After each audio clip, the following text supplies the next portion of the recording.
Hi, YouTube. Hi, Hi, Mom. everybody. Hi, guys. Hi, We're a little bit Mom. hyper today. I don't know what. I'm really hyper today. I'm excited. I'm Sleep excited for the story, deprivation but I'm for me. super hyper. Because it's D&D. Yeah. Everybody, Yeah, well, look. welcome hi, to Legends of Stoia, Hymns of Fate, Episode 5. Oh, I'm your Dungeon yeah. Master, Buff Lovin', and I'm joined here with our wonderful cast of colorful and strong... Dude, rare intro. You wouldn't know if we're colorful or not. You're colorblind. Bro, True. give- I'm just trying to do a good intro for the boys. You know what I mean? You know what? Just for that, you should Bella's give spilling everyone that a personal tea. intro, but when it gets to Bella's, you should say, and this is I Captiva. can't even get I can't even do an intro without getting roasted. All right. We are a couple of cast members short today, but that is a-okay. I will pretend like I worked painstakingly hard to write in a part of the story where it makes sense that they left, and try to pretend like I didn't just make it up on the spot. That being said, thank you for redeeming the scam. That being said, we are going to get right into the recap. So, last session, we were on the Pashrad Coast, and we met Seraphina's sisters and her mom, who were trying to... the sisters were trying to basically eat everybody, including Seraphina's friends, and then her mom said no. And then her mom wanted her to come back home, and Seraphina was able to convince her that she wanted to go to the party instead. So that happened. Then they went over to meet Lady Willow, the local necromancer, who's trying to create a self-sustaining village using undead people to help the remaining living people in the village. Through a big conversation with her, you were... Azrael mostly was able to convince her to cut off her hand and give it to them so they could collect the reward money for her bounty and then give that money back to the village in order for them to thrive and survive more. When they went to go collect the bounty from a town further into the Demekian Empire called Tomlotany, they were walking along and they came across a man who immediately killed 5 bandits in front of him, or 4 bandits behind him, and then shot one of the bandits in front of him with a pistol that seemed to have some source of light radiating from it. So that's where we're at right now. We're right at that interaction where they're about to meet this guy. That being said, we're going to start off. An important thing I forgot to mention.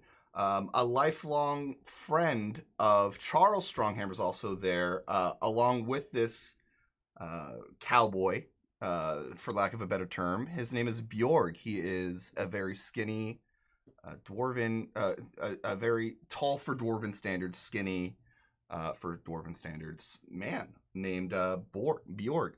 So we're gonna learn about him as well, probably. So he's like the hottest dwarven bachelor in the land. Yeah, he's like the string bean TikTok fuck boy of dwarves. For dwarves, he looks sickly, but he's actually... never mind. Yeah, little hoodie. We'll get into it. No worries. But we're going to start out with we can't cam down everybody, unfortunately, because Whereby changed their format, unfortunately. But we're going to start with another flashback to Charles Stronghammer. This is Charles Stronghammer.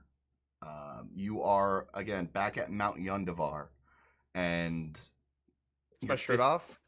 Yes, because you were just sleeping, and you are again awaking in your bed in your palace that you used to live in, and you are basically about to wake up. Sunlight's cascading into your bedroom. You look around. Can you describe a little bit what would your bedroom kind of look like? Well, obviously there'd be, women everywhere. Posters on the wall of like the hottest dwarven ladies. Right. Obviously weights all over the room to lift as much as I can. Swords, daggers, axes, you name it. Everything that I want. Food, Mm-hmm. is not there because I eat it all, of course. Just the And scraps wait, laying around. exactly. This is Okay. 15-year-old me, right? The 15-year-old you, yeah. 15-year-old Charles Okay, Strong so in. yeah, tons of ale. That means tons of ale because dwarves, like I Lots said, of socks.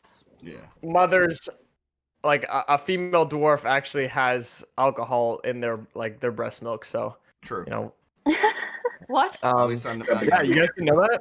Yeah, Yeah. exactly. Milk and brother. It's Well, told this is me. homebrew campaign, so now that's canon. All right, keep going. And yeah, that's it. Just the typical. Obviously, this would be what Charles' room looks like. I'm actually surprised that you guys all couldn't picture this. So you get a knock on your door. Well, it's not really a door; it's a curtain, like because it's carved into the mountain, so it's like a stone doorway with like a red curtain around it with little gold trimmings, because that is the symbol of your royalty. You get a knock on the side and says, "Young Master Charles, it seems as if you're requested down at the dueling center today." At the dueling center Oh, right now. yes. Your trainer Bjorg wanted to see you down there. Bjorg. This must be important. All right, let's go. Hold on, let me put a shirt on. Oh, yes, of course. All right, let's go. All right. So he walks you down to down a stairway away from your home, all the way to the Mount Yandavar dueling center, which is really just a pit carved into the mountain, kind of at the peak, where with little like stairways etched out for it, kind of like a coliseum, on top of this mountain. And you kind of walk through, and it's basically the dwarven standard for like an auditorium. Many events are played there, mostly fighting. They just got done with a stone mining competition, so there's pickaxes and like crumbled stone laying about. But you see in front of you see Bjorg. You see his son's name, which is escaping me right now. And you also see Xandar. You see his son Alfred as well, who is also 15.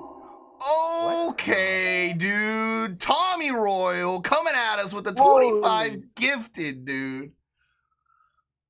Big flex for That's Tommy. huge. Fucking That's huge, dude. fucking massive. I can't believe Holy talking shit. about Charles. Oh shit. Dude, you should be talking about Charles more often. This if is you're now getting a 25 Charles only gifted, campaign. Everybody else can leave the where. No, just kidding. Alright, see you guys later. Bye. No, but so thank you so much, Tommy Royal, for the 25 gifted. You're a fucking amazing human being, and love what you're doing for the community. I've seen you around. I've seen how generous you are, so I appreciate it. Thank you for spreading that generosity onto my chest. That being said, Onto your chest? that's what Yeah, he did. maybe Charles in his walks in to the Colosseum, and he sees Alfred, Xandar, sorry, not Zandir, and Bjorg, all standing there. Bjorg looks kind of downtrodden. He looks like he's a little nervous, which you would know is very unusual for him. You see Alfred there with basically a pole arm, but atop of it, instead of a blade, it is like a stone rock that has been kind of melded, and like it has like little metal band straps like kind of holding it together. And you see your dad standing next to both of them. Son, what have you been doing today? Well, took the morning, like the regular routine. woke up, had a glass of ale, started pumping the weights right away. I'm trying to get as big and strong as possible. And that's pretty much it. I just woke up. I was checking myself in the mirror like he told me to do every day to make sure my physique is up to par. So I'm good to go. You just woke up, didn't you? Yes. Yeah. It's midnight. Why does Bjorg look so timid? He looks. What are you doing? What is wrong with you? Don't worry about Bjorg right now. I'm your father. You need to listen. I know that, Dad. Okay, I'm listening. Alfred has challenged your reign. Me? He wants Little the Alfie? of the forces. You look over at Alfred and he's just a big stalking dwarven 15-year-old man. Him? Little Alfie? Just a hulking mass of like muscle and physique. And you see Xandar say, you know how it works. Mount Yondavar. Somebody challenges your throne. Somebody challenges what you have. You either keep it or they take it. Little Alfie wants to take my throne. My throne! Alfred kind of looks at you like he's just sitting there stoic. He's kind of used to your antics at this point. He's grown up with you, but he's has the complete look of seriousness, and you see Bjorg kind of lean over to him. Alfred, this isn't the time. This isn't the place. And you see your father Xandar say, Bjorg, it is his right to ask, and it is my son's right to defend. So they're only boys. Perhaps when they grow up in the later years, if they still convince, I mean, they still have time.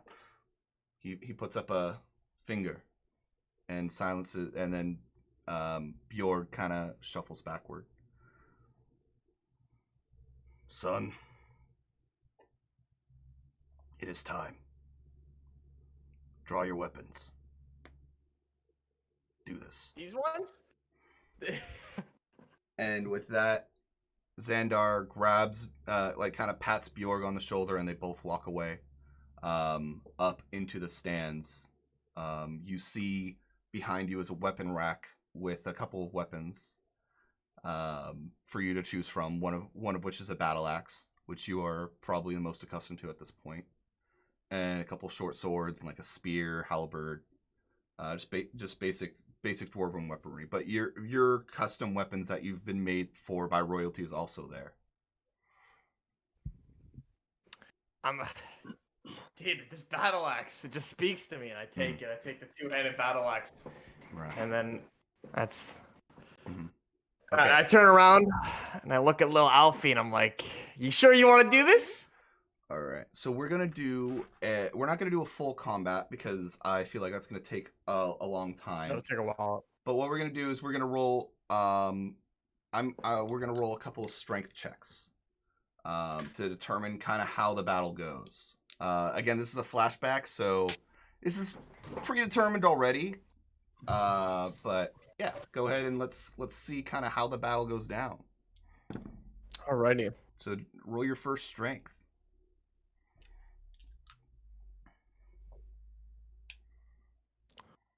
Well, if this is current Charles Stronghammer, I got a 21. Okay, yeah, we'll go off your current stats. Why not? 21. Okay, so I just lost a d20. Oh well, I got another one.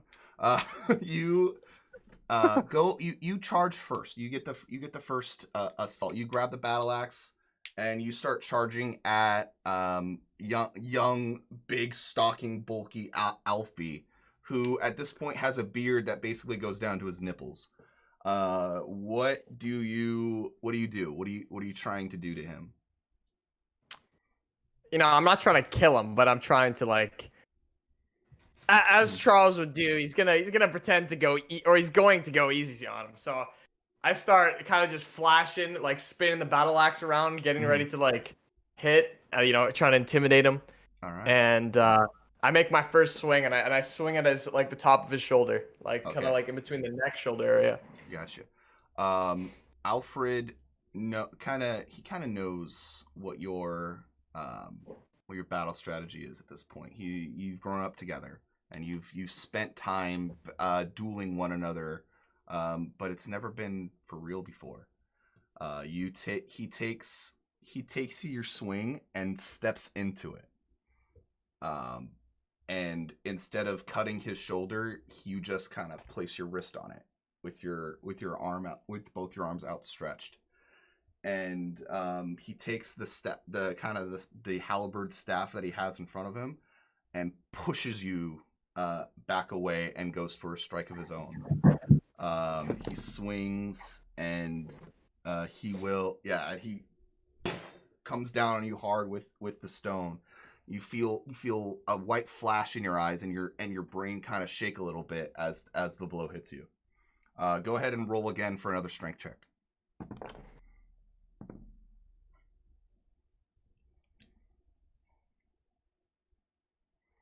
Why is that shit so far up there?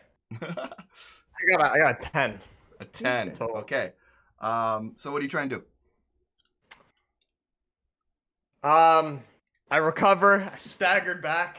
I kind of like pat myself on the head, and I go, "Holy shit! Okay, I gotta take this guy more seriously." Little Alfie ain't so little no more. And I fake a swing downwards, like down Adam to and up. Sancho, thank you so much for the rate of 5 bajillion people. I fucking love you, dude. Thank you. And go then, ahead. so I take a swing from down to up, kind of like uppercutting him. And then I stop and then pull my axe back, and I throw a little like a hand axe Hand axe. that like no one saw me take, but I just threw it because I knew like something like this would happen. Perfect. Give me just 1 second. We're going to add a little flavoring to the background real quick.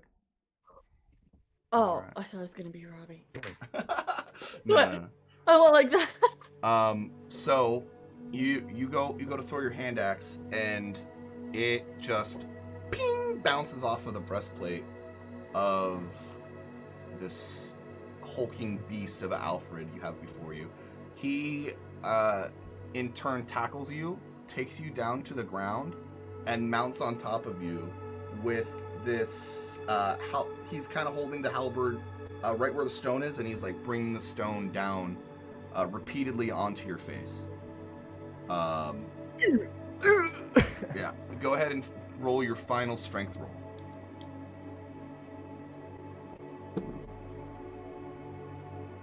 Wow. 16. 16. Okay. What do you do?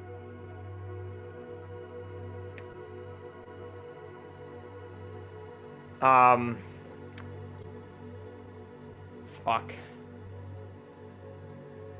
I'm gonna put my hands out in front of me and just like, dude, stop. I'm done. But yeah, that's it. Alfred takes his weapon up, looks down at you. Got another word. Smacks you over the side of the head. You go unconscious. And that is the end of the flashback. We now flash back to give me 1 second. Woof, woof. Yeah, Dog just came in like dogs some come battering ram. barging in after the flashback. And then Straight Peyton's up. gonna want some love, by the way. We go now back to the trail that we're on, leading over to you guys were on a trail, if you guys remember, leading over to a cliff where you found the gunslinger. He was surrounded by 5 bandits, 1 in front, 4 in back. 4 of the bandits got crushed by a tree behind him, and then the one in front got shot by a seeming like a bolt of light coming from a gun. Beside him is Bjorg, And now you guys are free to go up and address whatever you guys need to. I don't do anything. I sit back. Charles like, Bjorg! Bjorg How's it going? My boy, Charles, how are you? And he walks over to you as well. Kind of grips you by the hand. Yo, Johnny with the $20 tip. Let's get some wild magic going on, Big Buff Daddy. Hey, let's fucking do it, dude. All right. Adding to the scene. Perfect. All right, let me wild magic 5e. Let's look this up. Wild magic. Best wild magic table. No. It's wild magic 5e. You think I would have this, up? But, Bookmarked. But So while Charles is doing that, I just like look at him and just kind of like, this other guy's like loud, just like Charles, and I'm just like, like whatever. Like, there's gonna be two of them now. Yeah. So they're running around and they're jumping around each other, embracing themselves as they would do. And then as that happens, as Captiva is rolling her eyes, you guys feel a glimmer come down from the sky. It kind of hits your skin on top of you, and all of a sudden you guys feel lighter. As a bonus action, for the next minute, you can teleport for up to 20 feet as a bonus action on each of your guys' turns. There's no turns here, you guys can just do it for the next minute. You can teleport 20 feet anywhere. Bjorg, look what I can do! I can teleport up Charles's ass. True. What if I teleport and it goes wrong and like I fall on him? That could possibly happen, but Just for the sake of this being funny, Costan teleports up a tree. Okay, go ahead. I'm gonna roll a Constitution check for the tree. Yeah, the tree just crumbles. I throw my daggers good each redemption. way. Oh. All right, we got a couple more redemptions from Harak. Charles Stronghammer. As you kind of grip Bjorg by the wrist in like a very strong man handshake. As you do, you guys both start teleporting in different places. One time you teleport, you come back, all of a sudden you have an ale in your hand. You have no idea how it got there. Yeah. He's like, Bjorg, where did you learn this type of This works. magic? This is fantastic. All right, and then you guys will also get, because of the common drop, item drop generator, you will get. Let's see. I'm looking for treasure generator. That's right. No, I'm not looking for that. What am I looking for? I'll be taking those, mate. Common item. Oh, there's two as well. I've got sticky fingers, boys. I'm gonna teleport and come back with 2 ales, one in each hand, standing in front of Charles, and I just hold them here and I just pour them out in front of his eyes. Oh! Charles teleports laying down and he's just like with his mouth open. He's like, thank you. All right, you guys get. Let's see. You guys will be You guys drop down in front of you, just seeming to teleport into life. You guys get. Oh my gosh, Puffaloon! You guys see a sword and an arrow drop in front of both of you guys, in like the middle of the pack of everybody. I teleport and take the sword. All right. Health potion for Sunset Juliet. You get a 1d4 plus 4 health potion. You are also muted. But yeah, you can add that. What sword is it? Is it just like a long sword, short sword?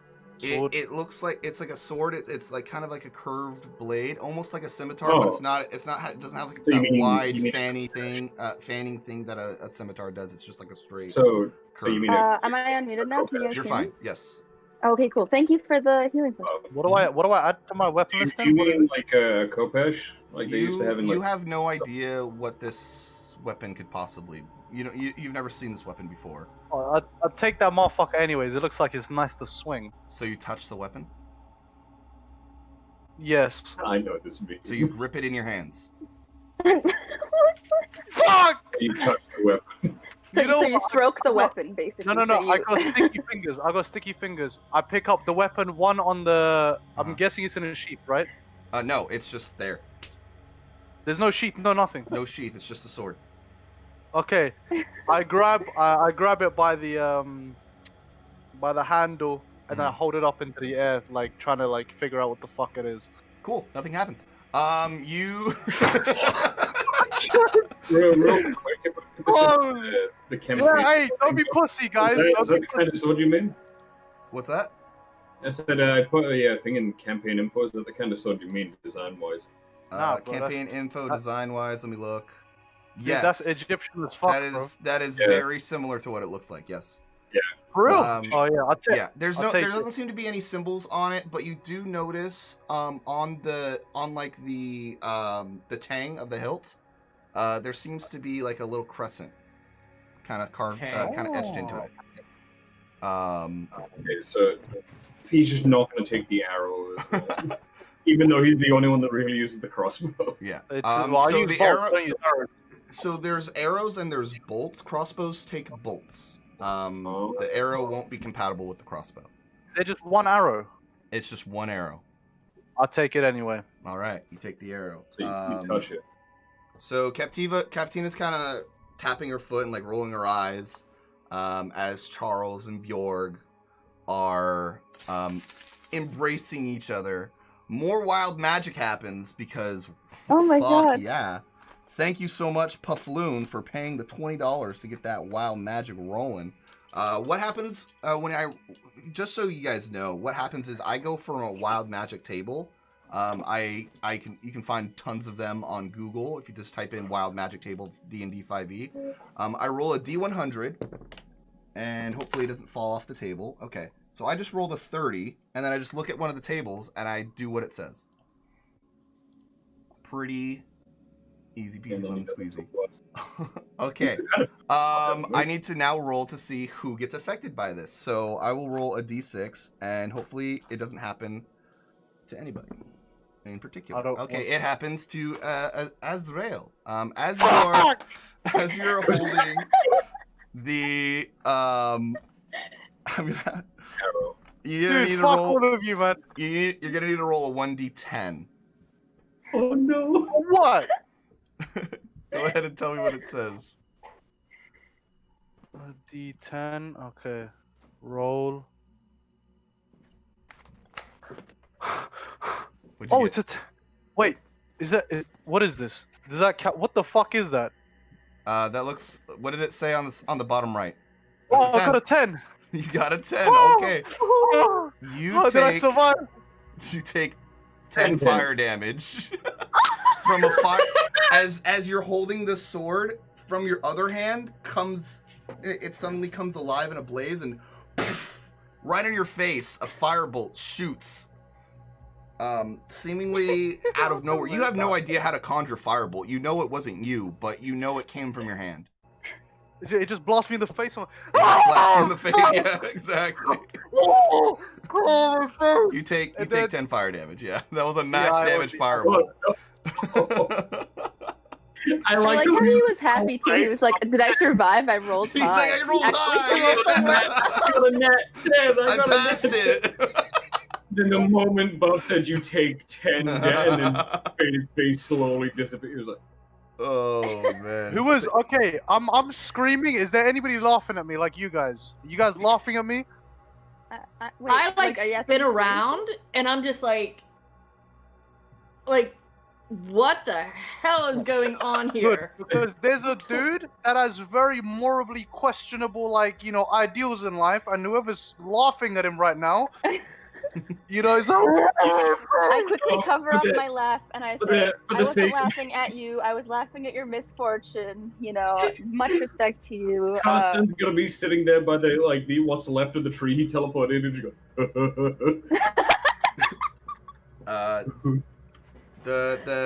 The man with the pistol kind of turns around and he says, "Ah, I'm sorry.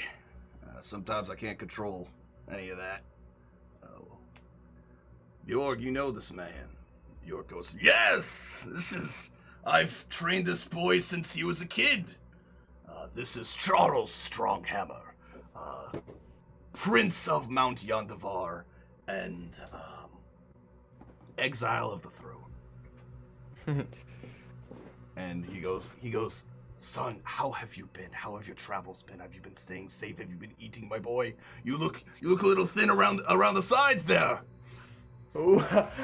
I've been eating, of course. You know me, always trying to keep on top of health. But Have you been fighting? training. Oh, plenty. Have you been winning? Plenty. Train. Of course. Who do you think I That's am? my boy. He slaps you across the side of the shoulder, and even though he's skinny, he's like surprisingly strong for his his grip strength is out of this world, and he just kind of hits you like harder than you expected. And as you do that, as you're doing that, Karstan's starting like teleport around. He kind of teleports on top of a tree. The tree just like collapses in on itself as it comes cascading down. He's confused. He looks around, and a butterfly flies across his view. Oh, butterfly. Can't stand like pretty. Charles looks over at Karstan and goes, "That's our child. That's our child, man, Minotaur." It's a child, boy. I keep spinning around. I look at Charles over here trying to drink the ale. Mhm. Azrael, fire, Karstan butterflies, and I'm just like looking around like, Oh, okay, everything has kind of gone a little insane right now. At that, the cowboy says, I can't help but have to take some partial responsibility for that. My name is Dane Jynx." And he looks over at Captiva. He says, "Jenny, what are you doing here, Jenny?" I'm sorry, but did you dial 8675309? I don't know who you're talking about. What's a I'm dial? not Jenny. oh, pretty butterfly. My name's goes, Captiva, not Jenny. I'm sorry. We'll have to talk later. My apologies, madam. Maybe I was mistaken. He kind of tips his hat. He goes, "My name's Dane Jynx. I specialize in the misfortunes and unluckiness of others, and I tend to exploit that ill will they have and transfer it into seemingly misfortunate situations. It seems as if today that power is a little bit stronger and may have tipped over onto you folks, in which case I do sincerely apologize." I get up and brush myself off. I'm like, in which case, since you're a fucking walking like mess, I'm gonna be far away from you. Is there like a radius to this thing, or is it just eyesight? It's just most folks stay away after a while, except for this man Yeah, over here. Bjorg kind of walks over to me and he's like, "This man, I've never seen somebody take so much punishment." As he kind of pats him on the shoulder, lightning bolt, like kind of lightning, almost like a static shock, like comes out of his fingertips. He goes, "Whoa!" And Bjorg goes, "Ha ha ha! Oh, another good sting!" He kind of lumbers back up and walks it off. Ugacha donates another wild magic roll. Thank you, Ugacha, for the 20 bones, my guy. You guys Dude, are so I'm sick and generous tired today. of I these. love it. I'm sick and tired of this bullshit. Let me Please, re-roll. not me, For the sake That of was the it, same one. Okay, that was a different one. I rolled the same one as last time, so I didn't want to do two at the Oh same time. no! So- Could you imagine if it'd been double trouble? Okay, I gotta roll. See who it gets. Who gets hit? I rolled a 28 instead of a 30 this time. So, Wait, okay. isn't that the... Wait. Oh, no, I'm trying to think. Is that the same one that what happened last time on the beach? Could be. Karstan, you, as you are kind of looking at this butterfly, I'm go ahead and roll to hit something. So roll a d20 and add, let's say, just add 1. Total 6. 6. Okay. Yeah, 6 you're total. watching this butterfly pass by, and you go, "Oh, pretty butterfly!" Boom! Out of your fingertip, as you're pointing at it, comes a firebolt.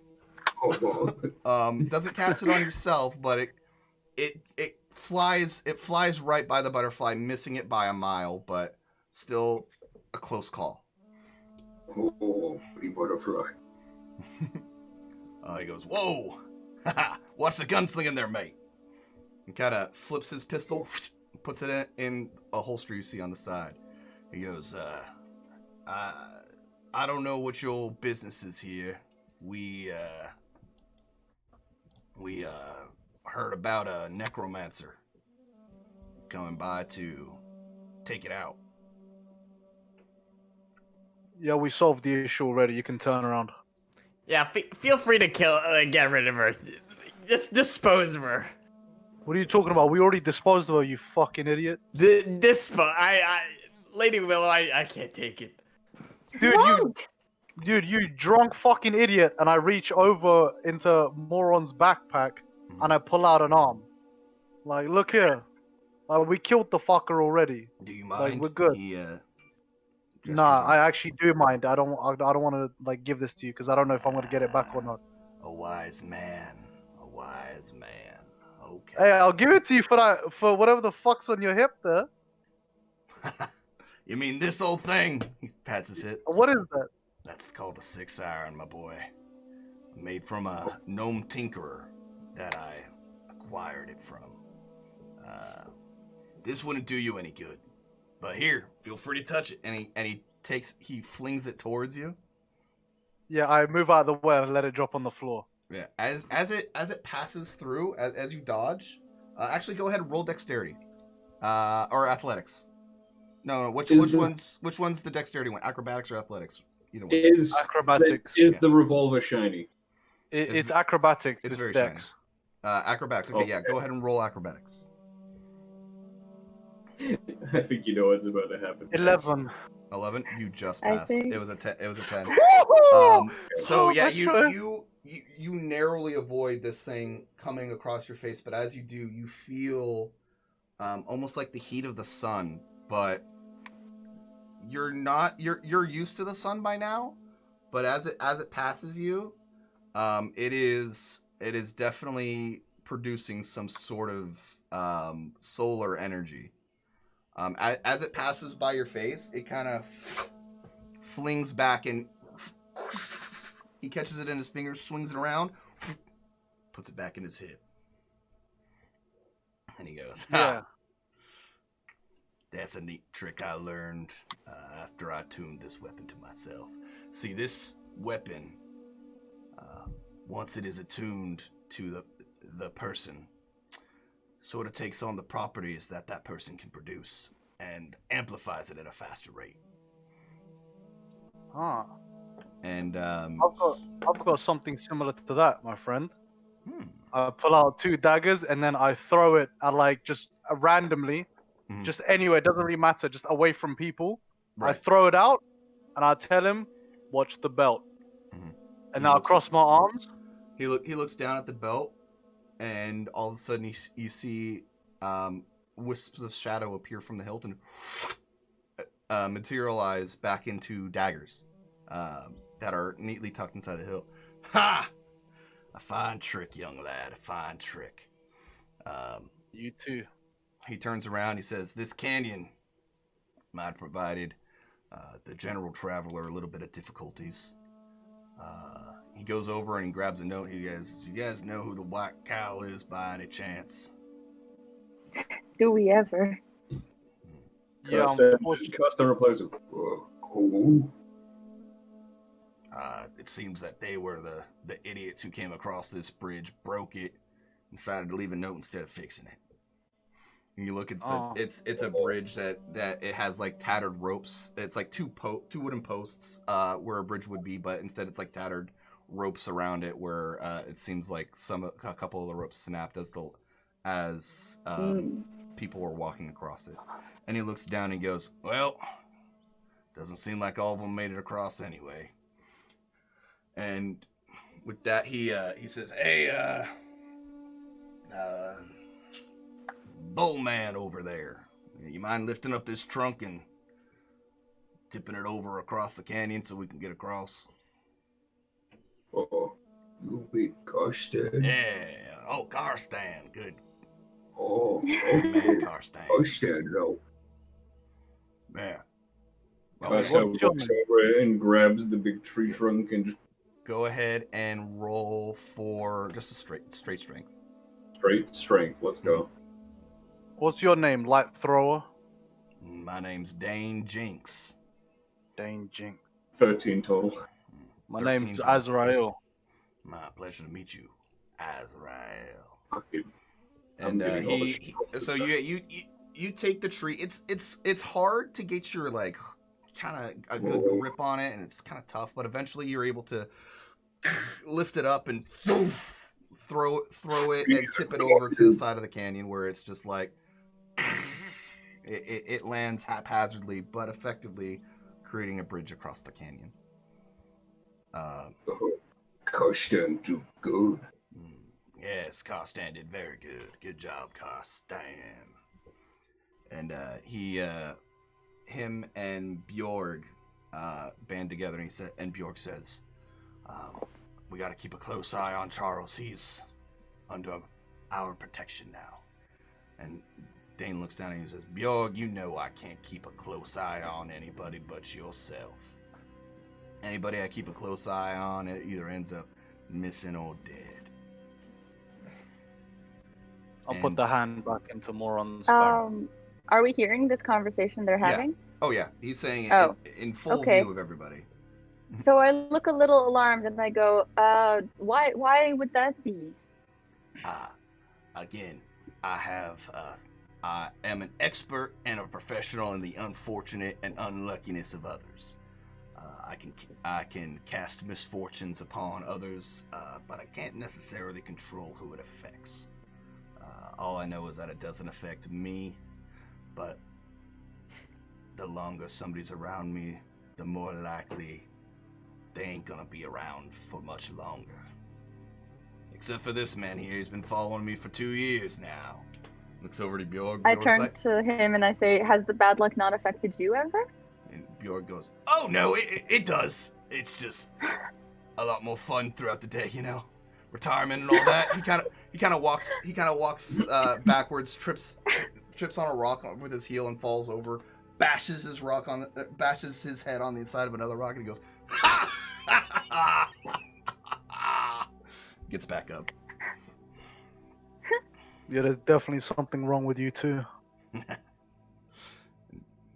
You know, So- sometimes when you've had a long life, you want to just spice things up. I understand. Oh, So- shit. Oh my god, dude, my bad. What? What?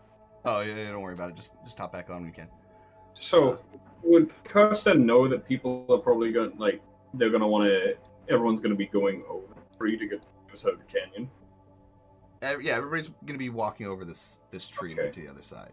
Yeah. It's effectively. A bridge. I want Karsten to try go over first, so that way he can hold the tree on the other side to make sure nothing happens. Okay, go ahead and roll acrobatics. You need at least a 5. When we're looking at this canyon, is it just like a massive crack in the ground? Yeah, And it's doesn't kind of a seem to- it's kind of a separated canyon. You get the feeling that it used to be a river, but it's sunk so low. How low? You look over the edge. It's got to be about 100 feet now. And you do see a river kind of trickling down below. Okay, Do I so- see any of the white cow bodies? Yeah, go ahead and roll investigation. So I got a 19 total on my acrobatics check. Yeah, you almost glide across this log, and you go on the other side. Prepare quite sturdy to sturdy this log. Everybody now gets advantage on their 5 to pass dexterity check across the log. Gosh, damn help. I got 13 on the investigation, by the way. Yeah, you look down. Okay, You see two. You don't see any bodies. It looks like they fell into the river. But you do see like a white cape that you recognize from the other people you saw, drapes across one of the rocks down below. Okay. Can I ask a very quick, stupid question? I don't know if I missed this. I don't want to be dumb and do the whole episode without it. Were we supposed to level up or not? Because I missed a lot of. So you guys We are were? on Okay. level 5 now. And okay. thank you for reminding me, because we're going to do that in interesting ways. Okay. And so everybody needs to make a dexterity check with advantage of 5 or more. Gosh, Okay. damn help. Oh, What? Ha! Not 20. nat 20. Ha! Alright, yeah, you just jump across. Yeah. Did I miss a happy? I missed a happy. Really? Oh, wait, I think you missed 3 happy. Dude. I missed 3 happies? Everybody's been given happies, dude. Oh, I do see it. Yeah. I see Captain. Azrael, I me, want and to finally then get my Captain happy. I'm sorry. I rolled a. Oh. Oh I just no want my way! happy ending. Wait, I just realized if I'm getting my happy, then we're gonna hold this log down. Does that mean No! and let Hold go it. of the log? Oh, if you let go of the log, nothing will happen. You just sturdied it. Oh. Yeah. You effectively you threw it perfectly over. It's pretty sturdy, but you just like pushed it down even further into the dirt. So it's like extra sturdy, you know. Give me 1 I second. thought it was like Costa was just kind of holding it to keep it in place. Yeah. Oh, that would have been funny. Let's see here. All right. Complete all. Why can't I You wanna- look up? Yo, channel Tracy, items? it's probably good that the item drop is sold out because I'd be the only one looting the fuck out of everything all the time. Honestly, I got some sticky ass fingers, man, I'm telling you. Yeah. All right. I mean, after all, he did steal an entire dead body. I don't know what you're talking That's about. what I I thought. Okay, simply, so- I simply made it useful. You guys all start walking across. You guys can make the dexterity roll with advantage. You need to pass. You need a 5 to pass. Azrael genuinely jumped right across. Captiva, you didn't make it. Wait, So I rolled a 6 plus 4, so 10. Yeah, that's fine. Yeah. You got a 2 with advantage, so you rolled twice. Did you even? Yeah, Oh. Costa made sure to help out, and thank God he Yeah. did. yo, what about moron? Oh no! More, you can, Oh you- no! You can roll for moron if you want. on with wait, hold on, wait. Where's the character sheet we got for moron? Hold on. This is where you get It's the nat one I ones gave you in a last night. Yeah. Let me do that. It should be Please, fine. two What nat did ones. you get, Captiva? You got it. You got a level 5? 9 and a 2. Perfect. That you pass. Yeah, you walk across. I really, When really want to know. when You Captiva got 9. crosses the bridge, did I miss anybody before I go on any further from this? But yeah, you go across the bridge. You see on the side of the trail is a little bush, and you go over the bush, and out of it sprouting a couple of sweet berries that you can pick for yourself. I just start picking and putting them in my little pouch. Dane looks at you as you're doing this, and he takes note.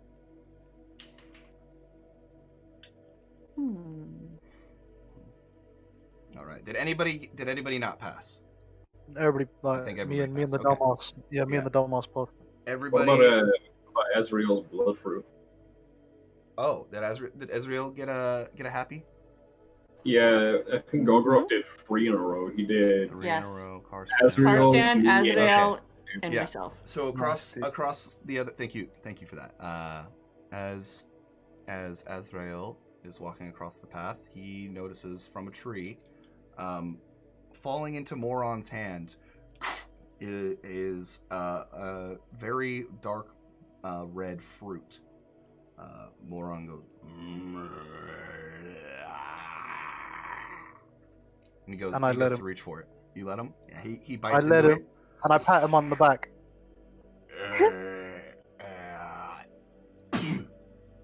He Ah! spits it out.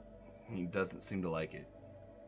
I like try and pick it up off the ground and eat it myself so it doesn't go to waste. All right, you taste blood and dirt, but the blood tastes pretty sweet.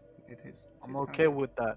I look up tomorrow and you There's- fucking idiot! Never throw that again. He still has a piece of. He just like took a bite and spat it out, but he still has like a piece of it with his rotted teeth kind of bit into it. Yeah, I grab him by the wrist and then shove the fruit into my mouth with his hand in it. That's all it is. I'm just chomping on it, and then I wipe him off with my sleeve, and then we carry on. Moron. Dude, I'm gonna kill Moron. Oh my god. Guys, Okay, stop talking about me like that. I'm right here. Oh. Wait, To wait, is expect, Charles? Azrael, you did name him Moron. Wait, Charles, you actually threatening my friend here? Yeah. I pull out a I pull out lined a my act. scimitar. Oh, I just ripped my headphones out. Ah, fuck me. Yeah, pussy, get What, fucked. what did Charles get on his Anker? I just line my axe up with his neck and I just like pretend to fall swing into it. I'm like, oh, what do I do to just I point my scimitar right at his dick from under. I crouch down and I point the scimitar right at his ballsack. Dude, how fucking short are you, dude? As you two both do this, you feel a gust of wind, and suddenly in front of both of you, grabbing both of your wrists, is Bjorg, and he has your wrist kind of away from each other, disarming you guys, and he goes, "Now, boys, I understand it's always fun to fight, but now's not the time." And Dane says, "Why are you doing that?" Bjorg's like, "What am I doing, y'all?" And he's like, "You're doing it again." And Bjorg's like, "I don't know what you're talking about." And he lets go of your guys' wrists. And Dane says, "If it's all the same to you, let's hit the tavern over at what's that place called? He kind of looks into his map. Yeah, Banya. I'm not gonna read the rest. Banya, right? Banyar. There's a tavern in Banyar. It's called the Metal Band. We're gonna go down there. We're gonna hold up for the night, and then I don't know where to go. We're gonna part ways. I'm assuming you're trying to collect the reward. Yep. That's in Comlotany. That's another town down. It's gonna take you 2 days travel, but one day we'll take you to the tavern. Do we really want Charles near any more ale? Yes, dude. Yeah, I'm still not done with you, Charles. You're gonna touch royalty while I have my guards here with me? Your gods. Royalty. You don't look like much like royalty. Prince Charles of Mount Yundavar would have to say different. Yeah. It's funny that, and you're the height of a fucking wheat plant. Insult the dwarf one more time. It'll be the last time you have a tongue. Yeah, nice voice break. Okay, dude, that's metagaming. No, it isn't. No, it isn't. No, you fuck. Kostan You repeats a guys- word he heard earlier, and he just says, "Exile," in the middle of their conversation. Carson, I'm gonna rip that pimple off the back of your head, I swear to God. Yeah. Exile. And then I tuck away the scimitar and I just walk off towards where I'm guessing is the town. Yeah, you guys keep walking along this trail. You guys are kind of walking as you're talking. Not much really happens along the trail. Bjorg, as he's walking along, all of a sudden, like, a bird swoops down and tries to grab his helmet, and tries to like peck at it more. And he goes, "Ah, you stupid little bird!" And it seems like no matter what happens, you guys catch a little bit of unluckiness.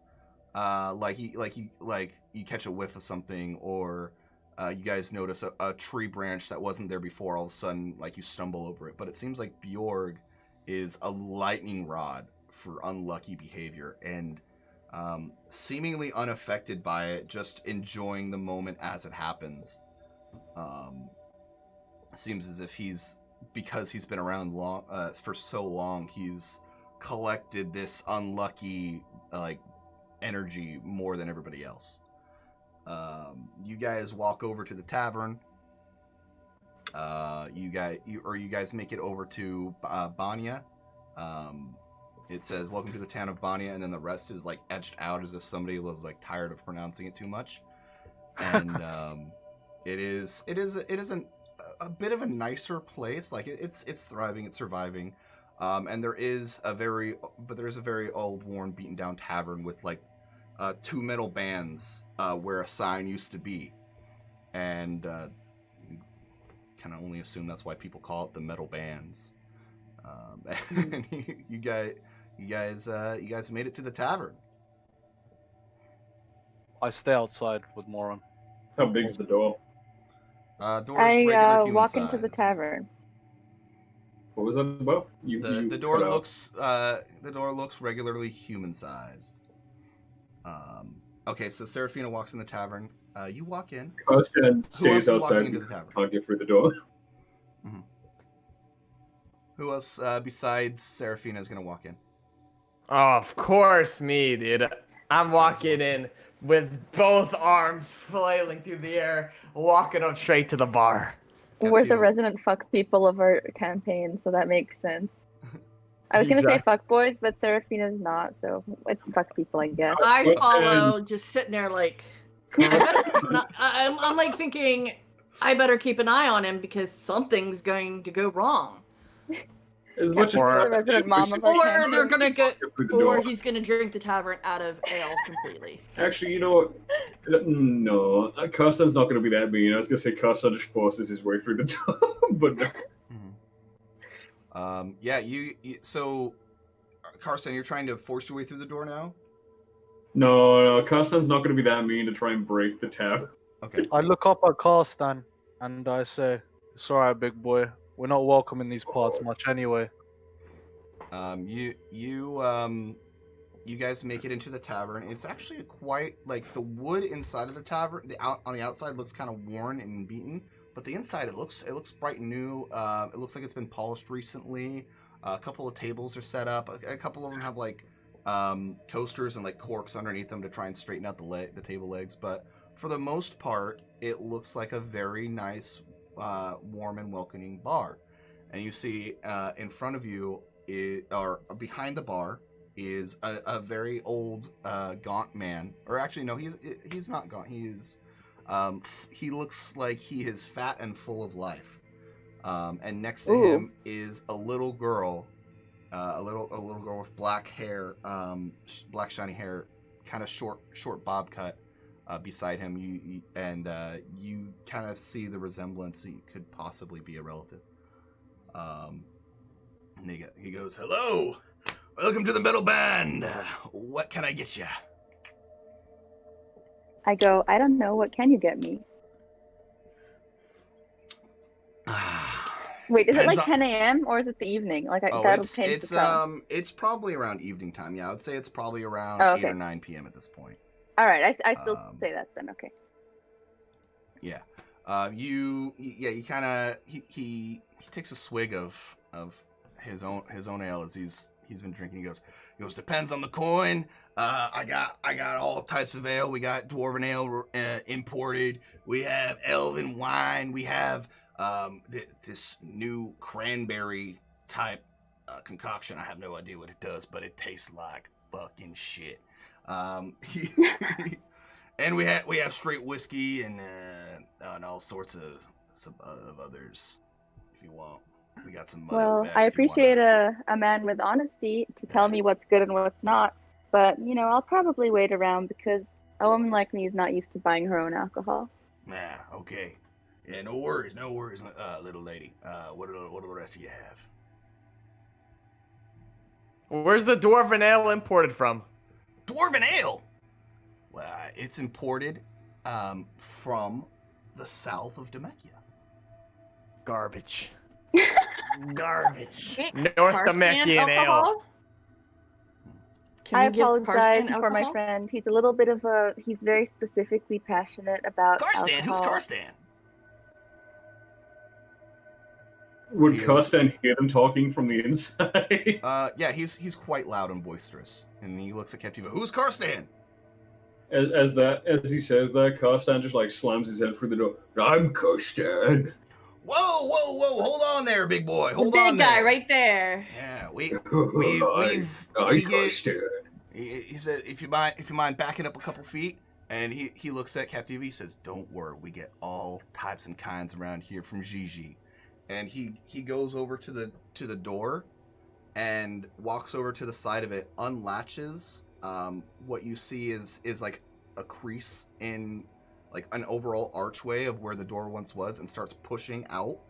It seems like he has this custom-made door from some of his taller folk, and he pushes the door, and you see these hinges bust from the rust. It must not have a lot of tall people in here recently, but he pushes the door aside. He says, "Come on in, kind stranger."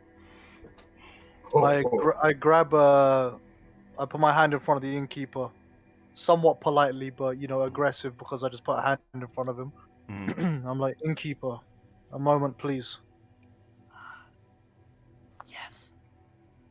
No, I'm looking to trade. Might you, by any chance, know anybody I can talk to? I can converse with, coerce? What type of trade? I mean, I'm looking to buy and sell some weapons, maybe some armor too. Oh, some weapons. I just pretty laid out. Do you know anybody who's maybe awake right now? In this town, there's not too many. But Kamlotany is where you would need to go. I'm like, okay, thank you. He hands you a piece of paper, and he says, "Ha! Or you can go to Egon's Oddities." And you look at the piece of paper, and it's a brilliant, like brightly colored business card with a sun with like gold trimmings around it, and it's nice and bright and shiny, and it's like Egon's Oddities in giant letters. I look at him. I'm like, where is this? Oh, it's all around. It's all around. We have one in Kamlotany. The more you get to the bigger cities, the more you have. There's plenty of chain stores. It's almost like a franchise. You can buy into it if you want. How far is it's a day, right? Yeah, It's a day to get there. Yeah, a day down. Keep following Bushdal Trail. You'll find it there.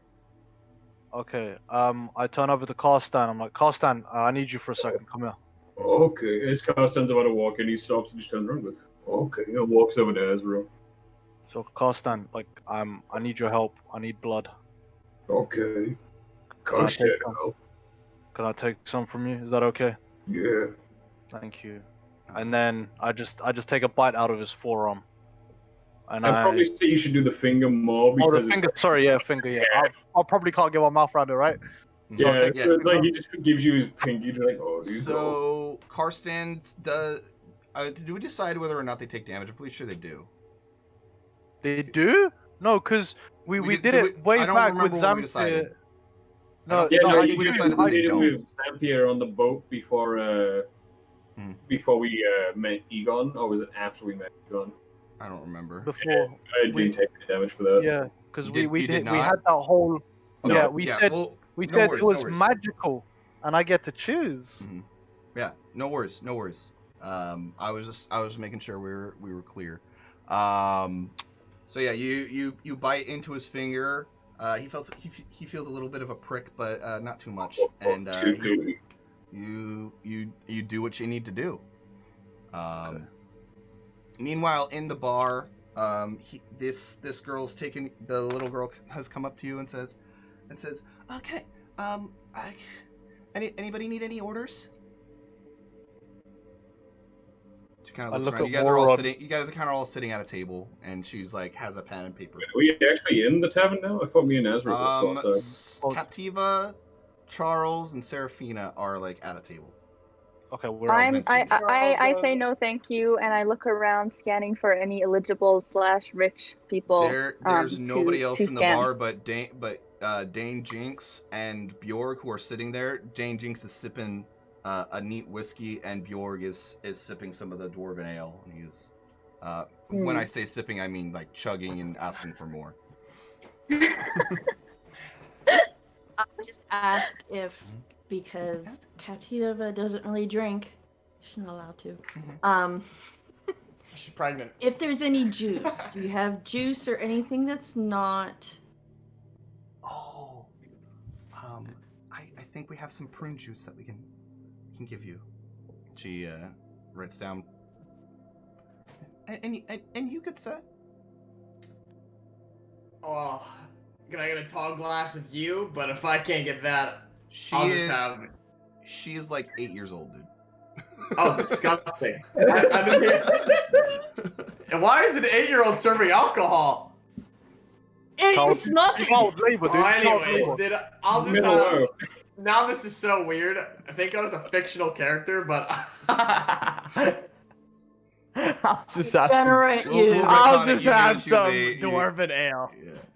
Dwarven ale. Okay, perfect. She writes down your Oh, order. that's weird. Help! I'm being held against my will. I'll get those right up for you. And she walks away. Wait, my headphones. I lean in towards Charles. I'm like, did you just hear that? Did you hear what she said? Metagaming? I didn't hear what you said because I didn't hear either.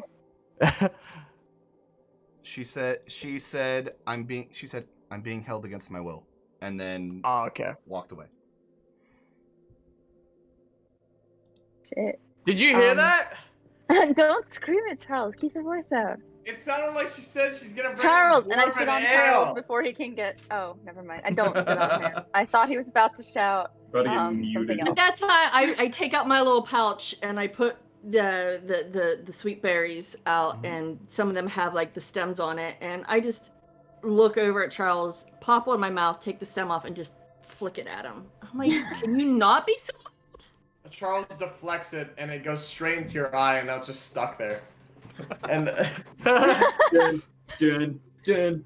dun, dun. I gently remove it from her eye, ensuring there's no corneal scratches or damage. And then I glare at Charles.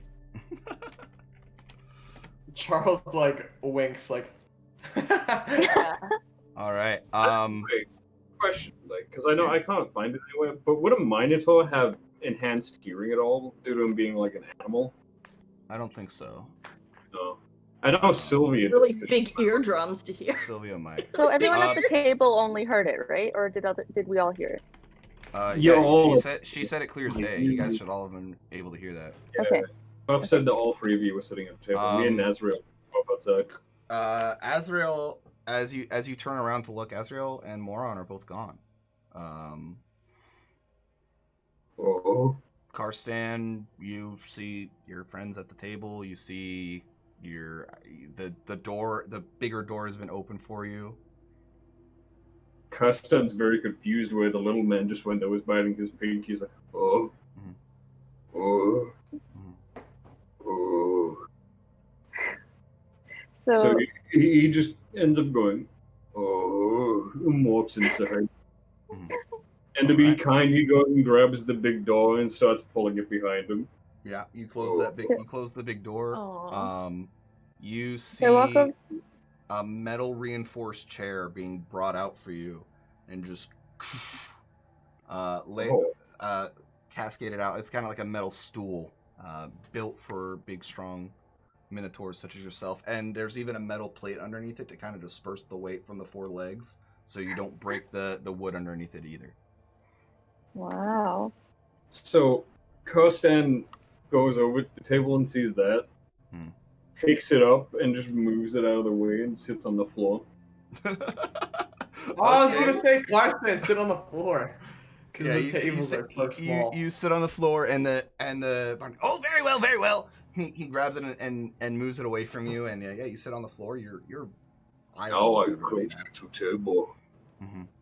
The young lady comes over to you and passes her your drinks out, and she goes, "Let me know if you need anything else. Please help me." And then walks away. So I walk up to her and loudly in front of the bartender ask her, hey, I've been adventuring for a while now. I have some feminine needs. I was wondering if I could borrow maybe something from you. Do you stay here? Do you have supplies for women anywhere here? I'm just I here can with my help. uncle. She says, I'm just here with my uncle. And she hears Charles. Oh, I don't know exactly if we might. Oh gosh. Yeah, let me see if I can go back and find something for you. Thank you so much. And you know, if your did you say this was your niece? If your niece wants to, you know, show me to her supplies, Oh, you're I'm talking sure to one the of my I thought you were talking companions. to the girl. You were talking to the bartender. I was talking to the girl before. Yeah. I wasn't sure who replied saying they could find something The for me. little girl did reply, and she Oh, okay, So- cool. walked in. And I say, may I come with you? I need a breath of fresh air anyway. Yeah. Did Ka stand here this time when she said help, please? Oh yeah. Please help Everybody me. at the table hurry. Okay. So as she said that and then went to walk away and everyone else started doing their own thing, just ever so slightly, there's just a small, real quick red flash. Oh, okay. Interesting. You as the red flash happens, you see a purple glow happen in the back of Karstan's head, and you hear a hold on in the voice of Zamfir. Ooh. I hear it, or does everyone hear it? No, just in Karstan's head. That's what Karstan Just hears. Oh. Okay, so Seraphina's going behind the bar with this little girl. Are you guys doing anything at the table? I lean in and I whisper, knowing that nobody should be held captive. I look at Charles and the rest of the group and I'm like, we have to help her. We have to figure out why she's distressed. What is going on? She says it's her uncle. Charles is so drunk and he just. Okay, I'll go find some help. Okay, let's go get some no! help. I grab a hold of his wrist and I'm like, I don't think that's such a good idea. Hey, if- Yes, Mr. no. Bartender. As she, And I'm as like she kind of says, tugging. Always as nice she- to serve somebody. He grabs more dwarven ale and puts it in front of you. as she's talking to people and then grabbing Charles, Karstan just stands up and goes back to the big door and she goes, "Too warm in here," and opens it back up. Yeah. Some nice breeze from the fall air is hitting you. You know that there's torch light inside of the bar. It's nice and warm and homely, and there's like a little hearth at the center of it. But the wind just like makes it's a glorious day. Karstan just stands in the big doorway and enjoys the breeze for a bit, going through his fur. All right, I will. Yeah, so we go over to Seraphina now. Seraphina is behind the bar with this, or behind the tavern with this little girl, and there's no like papers or anything, for a feminine needs to be found, and she just is behind the tavern with you. She goes, So as we're walking, oh sorry, go ahead. Thank God you're here. I've been held captive for quite some time now. What is it safe to speak here? Because I can message you in your head if you think it's not. It should be fine. Okay. So, who brought you here? Who are you, and who's your captor? My uncle's holding me against my will. And where would you be if not for that? My aunt. Your aunt. What happened to her? Where is she? She's in the town. Okay. And how did your uncle take you? Like, why is your aunt not coming to take you back? My aunt is she's scared of my uncle. He's mean. I see. And when he drinks, he gets even meaner. I see.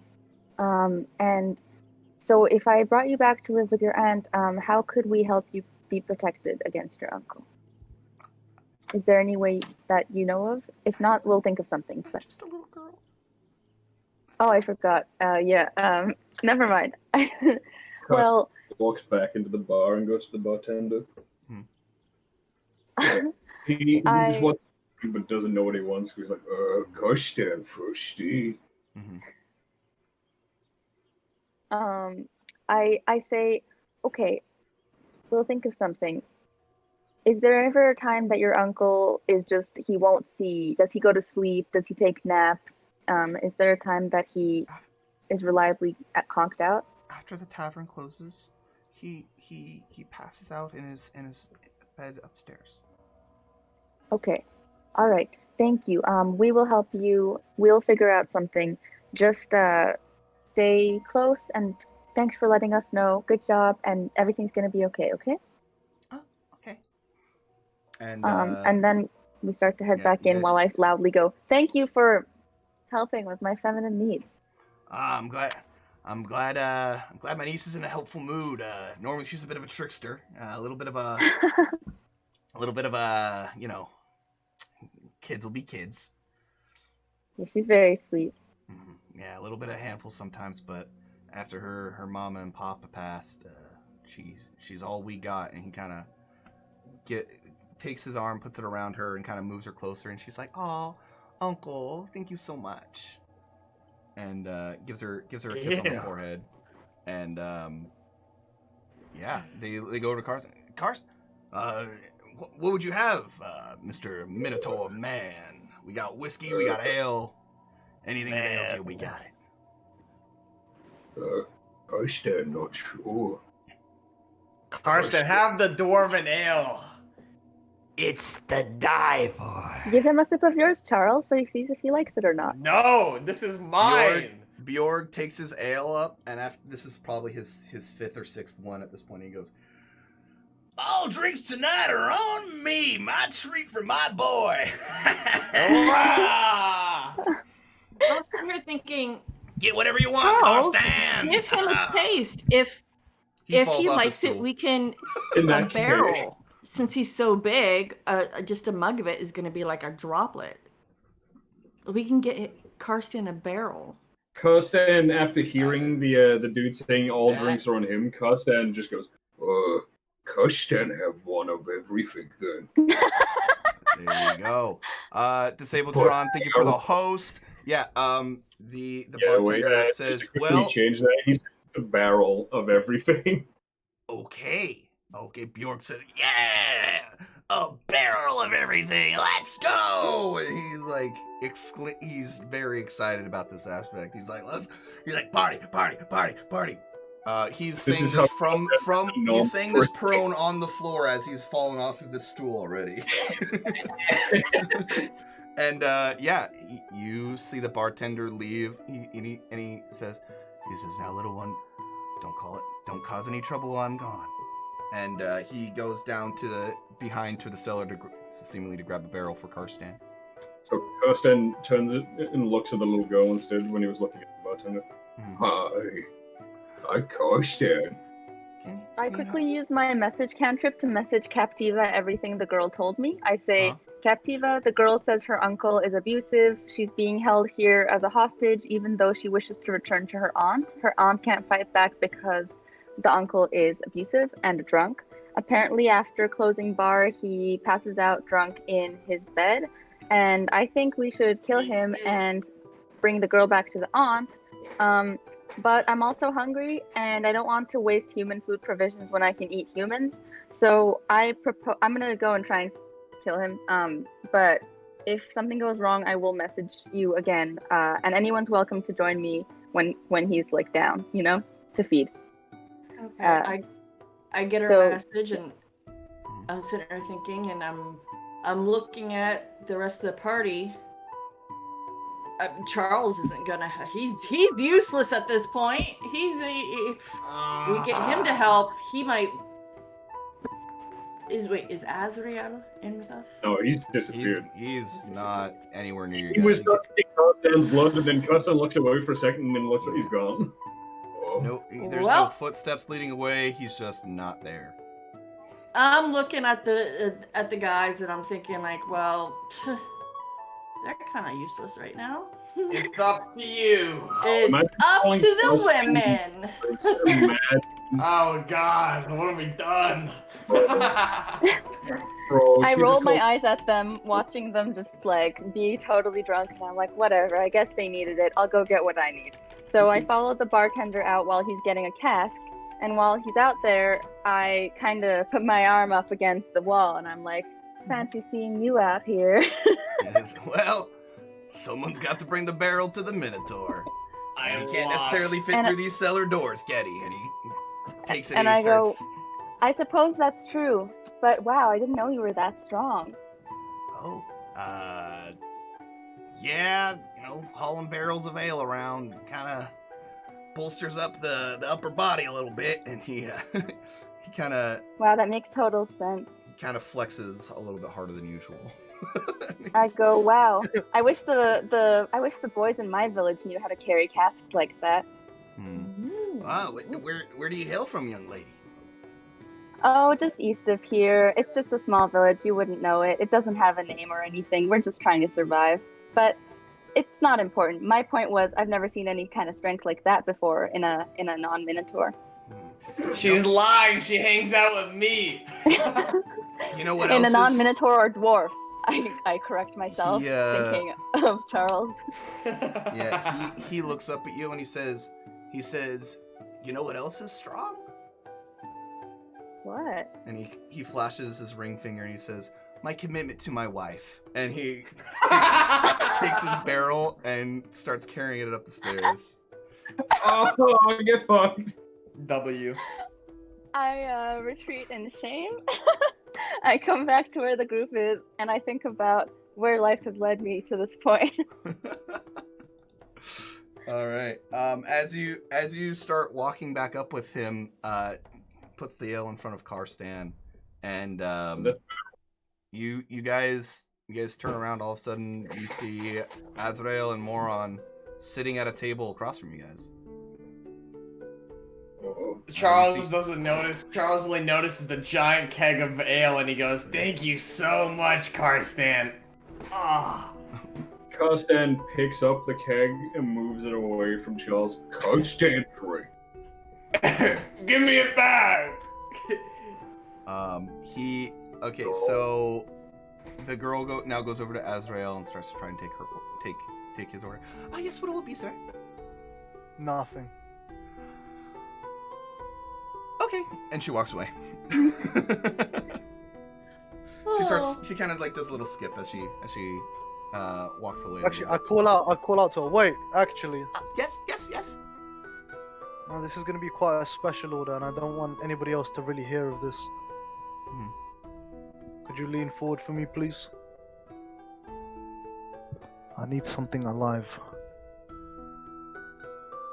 I'm alive. I don't want to eat you. Kill. I don't know what this... I'm just gonna go. And she walks away. I hold up a gold coin and I call out to her again. Yes. Will this change your mind? You don't have anybody in the village that... I don't or know. town? You want... I just need some blood. She starts crying uncontrollably Azrael, and you runs scared over to her her. uncle. You can't, no, yeah. No concept of what's going on at this point because she's literally 8 years old.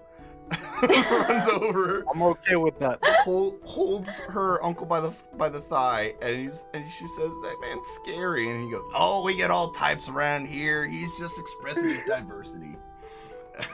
And he kind of gives her a pat on the head, and he says, "You folks are free to stay here until last call. As far as I'm concerned, you guys are good by me." And Karstan looks at the bartender and then says, "Where's the other barrel?" Because he's only got the one barrel. I assumed when you said you wanted a barrel of everything, I assumed you just wanted one. I must have heard wrong. I'm gonna go down and get some more barrels. Yeah. I kind of like Anker's off. go like this to not do it because it has dawned on Captiva that if Karsten gets too drunk and he passes out at a random spot, we're shit out of luck. We're not gonna be able to move him. I mean, shouldn't you be more worried about what happens when he gets, like, what he'd be doing when he gets drunk if he's, like, walking around going, True. But He's like a what big was that, man-child. little lady? Did you need some? don't give him some juice. Tell him it's alcohol. I don't have a barrel of juice. Water, anything. That's I don't have not a barrel of alcohol. I get water from the whale every day. Then tell him that there's no more barrels. Then tell him there's no more barrels. Ma'am, I gotta make my coin. Do you want something that big and tall passing out on your floor, Or worse, possibly, or worse, rampaging, damaging your just property. destroying the entire tavern? We can't hold him. We really can't. Are you saying that he seems like a nice guy? Look at him. He goes over, he looks at Karsten, he goes, Oh, Well, he he's is, but as a sweetheart. bartender, have you heard of angry drunks? Like, we don't. we can't don't know guarantee- what he would be like. now that you mention it, there's a lot of angry drunks around here. You think? Yeah. So do you want a big, angry 8-foot minotaur? Who none of us can stop. I can stop him. At this point, I'm built different. I gotta protect my niece. She's my heart and soul. She's everything in my life. So, you know what? On second thought, Mr. Minotaur Man, if one barrel's enough, I'm afraid I'm gonna have to cut you off. But no worries. You're welcome back here anytime, and free to stay as long as you want. See, the worst part is I don't think anyone would realize that one barrel like, how big is the barrel? It's like, it's like a decent sized barrel. It's like a regular. It's a Charles. Yeah. Oh, I thought he had more than that. I So thought is he had it- a barrel of everything. No, he that's only- what I was the asking. bartender was going to give him a barrel of everything, but he only grabbed one barrel and then realized that he Oh. wanted a barrel of everything. And then Oh, I mean, multiple barrels. I- He was going to get multiple Yeah, at more this barrels. point, for Karsten's him. already drunk, like, over half of the barrel. And he's like, Karsten, slams his hand on the bar and goes, Karsten, one more. You hear I go up to Bjorg Karsten- from the ground say, "It's away, boy!" I go up to Karsten and I start just like rubbing his arm, and I was like, Karsten. Karsten, go ahead and roll a Constitution check. You have to pass a 10.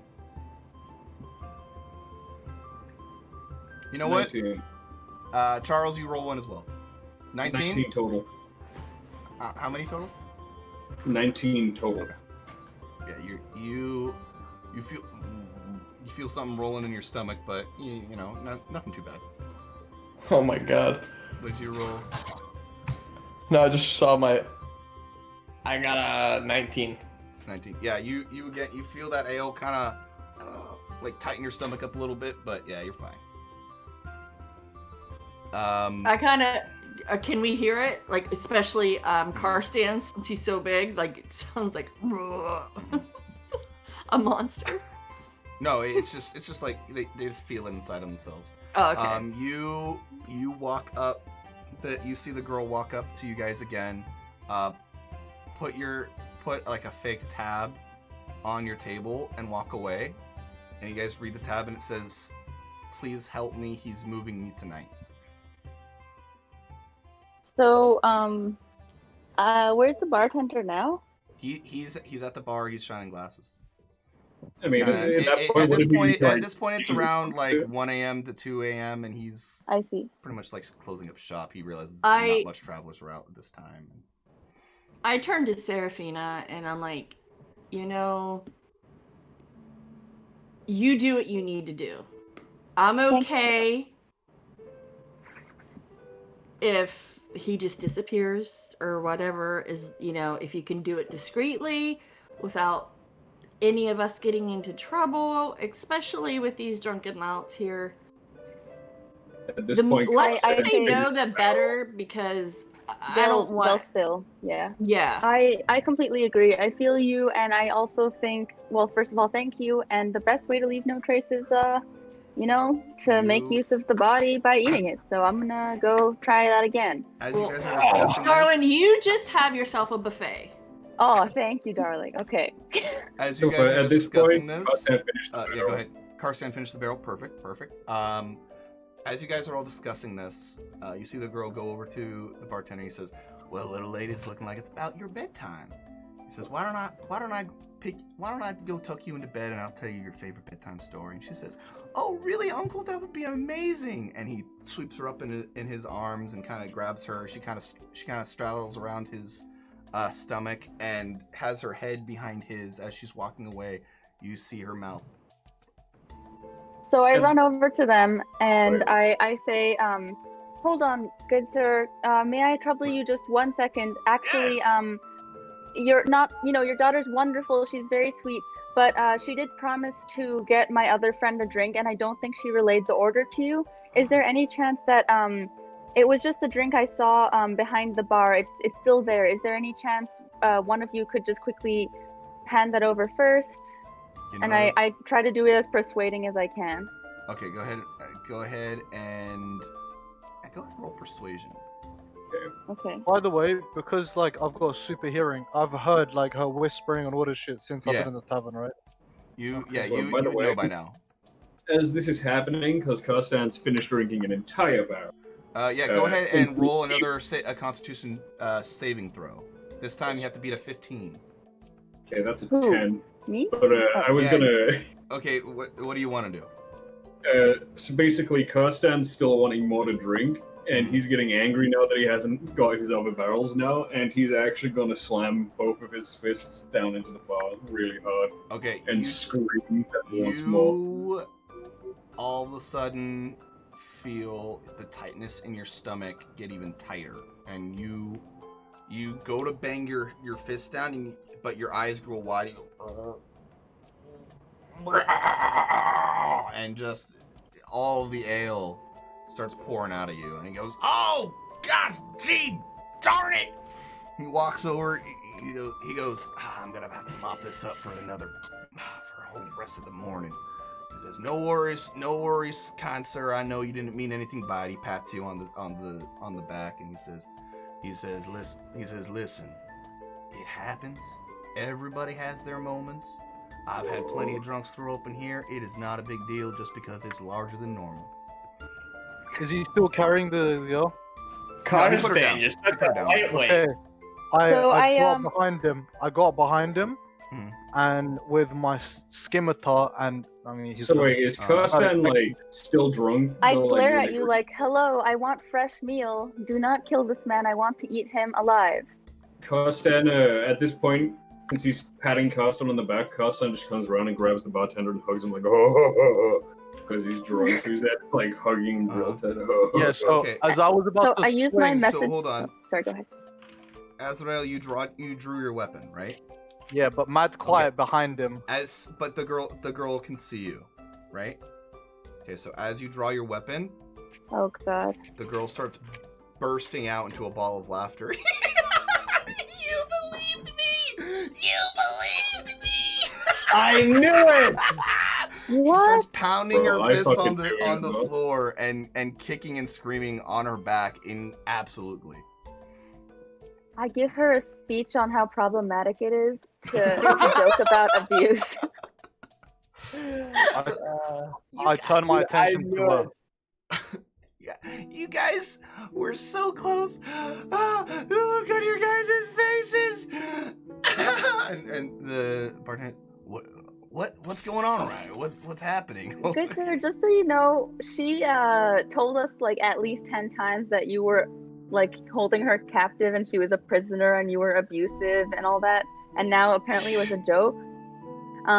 She Not like again, Meredith.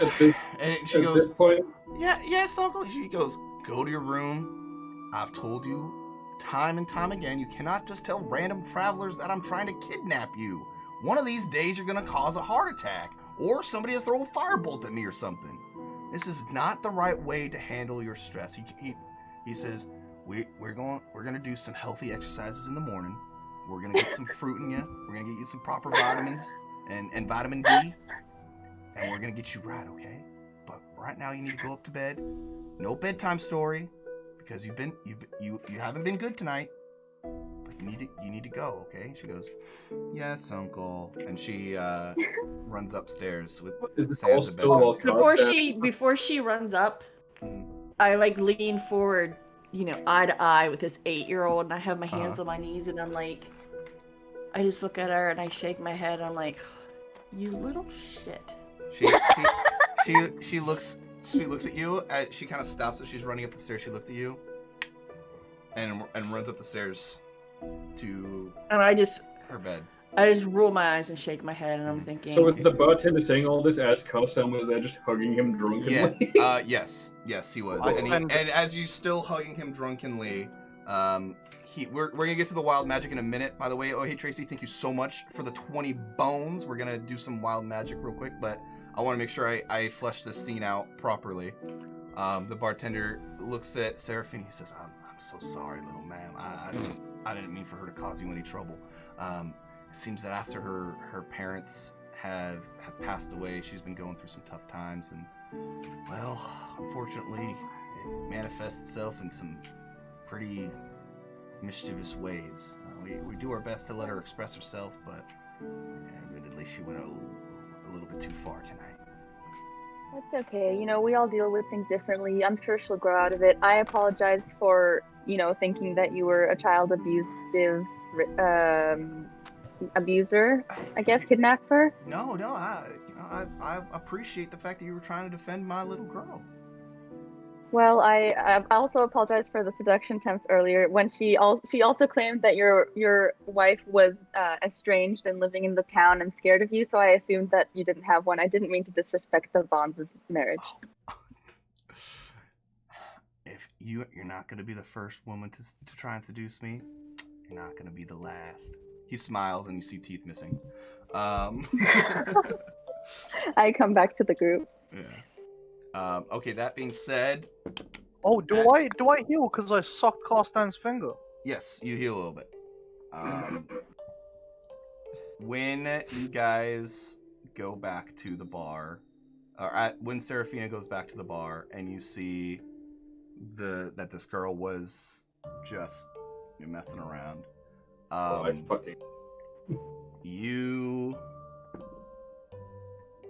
Azrael, you seem to feel it. You get a feeling over you of like determination, and your eyes kind of narrow, and you feel that you all of a sudden have this extraordinary ability to do anything you want for a limited time. You have inspiration. So what that is, if you look in your character sheet, there's an inspiration die. You now can grant one for whatever you want to use it for. Okay. I turn to the innkeeper. I can teach her a lesson if you want me to. That's mighty fine, kind stranger. But if it's all the same to you, I will handle the disciplining of my own kin. Well, you almost failed and died just now. I was about to take your head off with my sword. Oh, she didn't mean any harm by it. It was just a bunch of harmless plague. She didn't mean anything, but I was about to harm you myself. He kind of leans in. He's like, a lot man bigger than you and stronger than you have tried. He smiles and he says, not meant as a threat, just meant as a. Don't worry, I got my own. You got yours, okay? He nods. Carsten just said, Carsten have you too. Yeah. Oh yes, mighty fellow, you do have me. That is for sure. He's kind of talking to everybody, kind of leaning down and whispering to them as he's being hugged by this giant minotaur. Carstan, you should probably let him down. Yeah, Carstan's do you a mind? cuddly grunt. I gotta finish closing up. Oh, Karsten, sorry. And lets him go. Now this town I is look at Karstan and I say, never apologize for showing love, Karstan. Oh, Karsten won't. I know it's all love in here. He goes, now you guys are free. I don't have any rooms available for you guys, but you guys are free to stay in the tavern for the night. I have some blankets from behind the bar. He goes and pulls out some blankets and some pillows for you guys, and he goes, you guys are more than welcome to stay down here for the night. Outside is no place to be. This far. Hearing him say from that, the big Karstan cities. just falls backwards and lands on his back on the floor. Taking the initiative, I like it. You said, what, does something come through the town at some point? Like, No. It's just you can never be too careful, what if I'm looking for danger? and you'll probably find it. Okay. Karstan wakes back up and then remembers he forgot to close the big door for the barkeeper again, so he gets up and Oh, don't worry, little man. Don't strain yourself too much. I got this. And he, closes the For bar. some reason, he feels insulted that he got called little man. He's like, oh. Oh, wow. So he goes up I'm to the just door and messing, grabs it Tiny with one Tim. hand and just... So before the barkeeper gets a chance, he goes up and grabs the big door with one hand and just slams it shut. Whoa. Big fella. And then just falls back on his back again. While Yeah, go ahead. Karstan's doing that, I'm kind of standing, like, kneeling on a stool, looking over the bar, looking for, like, a wet rag or anything. And I notice one, and I grab it, and I go over to Karstan, and I just kind of dab, because he had a little bit of... So the bartender finishes cleaning up the vomit from Karstan and cleans up the rest of the place and goes upstairs for the night. You see Dane and Bjorg. Bjorg's passed out on the floor, and Dane's just sitting there still sipping his whiskey. As everything starts to calm down and the events of the night turn to a bit of a mellow pace, Dane gets up and he walks over to Captiva and says, now, Jenny, I know we only met once, but I wanted you to know that I didn't mean anything by it when I left. And I want you to know that you always have a place in my heart. And I'm sorry. So sorry. Real quick question. At this point, is Captiva still stood right next to Karstan? Like, after just finishing cleaning him up? You guys, you're passed out on the floor. I'm assuming at this point everybody's asleep, except for Azrael, who is up. Yeah, I just wanted to know for a specific reason. But for Dane just assumes that everybody's asleep. I was just saying, I wanted to quickly ask. I will give you the option to Captiva whether or not she wants to be asleep. Sounds spicy.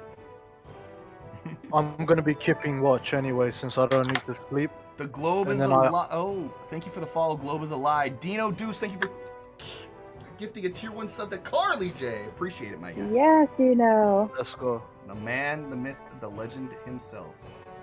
It's actually, yeah, no, just real I quick, for the sake actually- of something, is Captiva still stood next to, like, well, laying probably like yeah, I'm near? like propped up Karstan. against Okay. Karstan's like hip. Yeah. So is this? So yeah, Dane will be like right next to it and like whispering to it, right?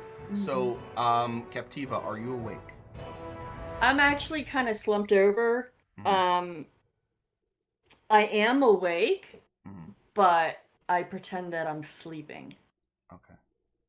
He, So I hear everything, mhm, and I don't know what to make of it because I don't know who he's talking about. mhm. I feel like he's mistaken, so I just pretend like I'm still sleeping. Okay, I real walk quick. over. Oh, go on. Karstan in his sleep reaches out and grabs the nearest person to him and starts hugging them. That would probably be Charles.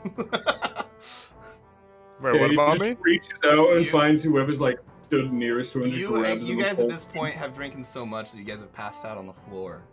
And the barkeep has allowed you guys to stay there for the night. And he kind of grabs you, and Karstan kind of grabs you and pulls you in for a little midnight cuddle. Cuddles! Mm. I straddle Karstan with my legs and arms, and I'm just like, great. Perfect. Big pillow. I come down and find Azrael and I say, hey, you know, I know we're both hungry. Do you want to maybe look for a human to share or something like that? I'm not hungry. Oh, okay. Well, I'm hungry, so I kind of peer outside the bar to You see if gotta there's eat? any lame. Yeah, I do. And I don't want to waste our provisions, so I kind of peer out the door and try to see if there's any drunken people just kind of passed out outside or anyone walking late night in the streets. There, you go ahead and roll. Go ahead and roll investigation or perception. I look Okay. just because I'm there with her. I look out the window. Go ahead and so roll as can I well. give it one? All right. So I have a +6 in perception, which is much higher than my investigation. Go So I'll yeah, roll that. whichever one's better. Go ahead and roll. Yeah. 16. Okay, so 16. 12 plus 6, 18. 18. Okay, with 16,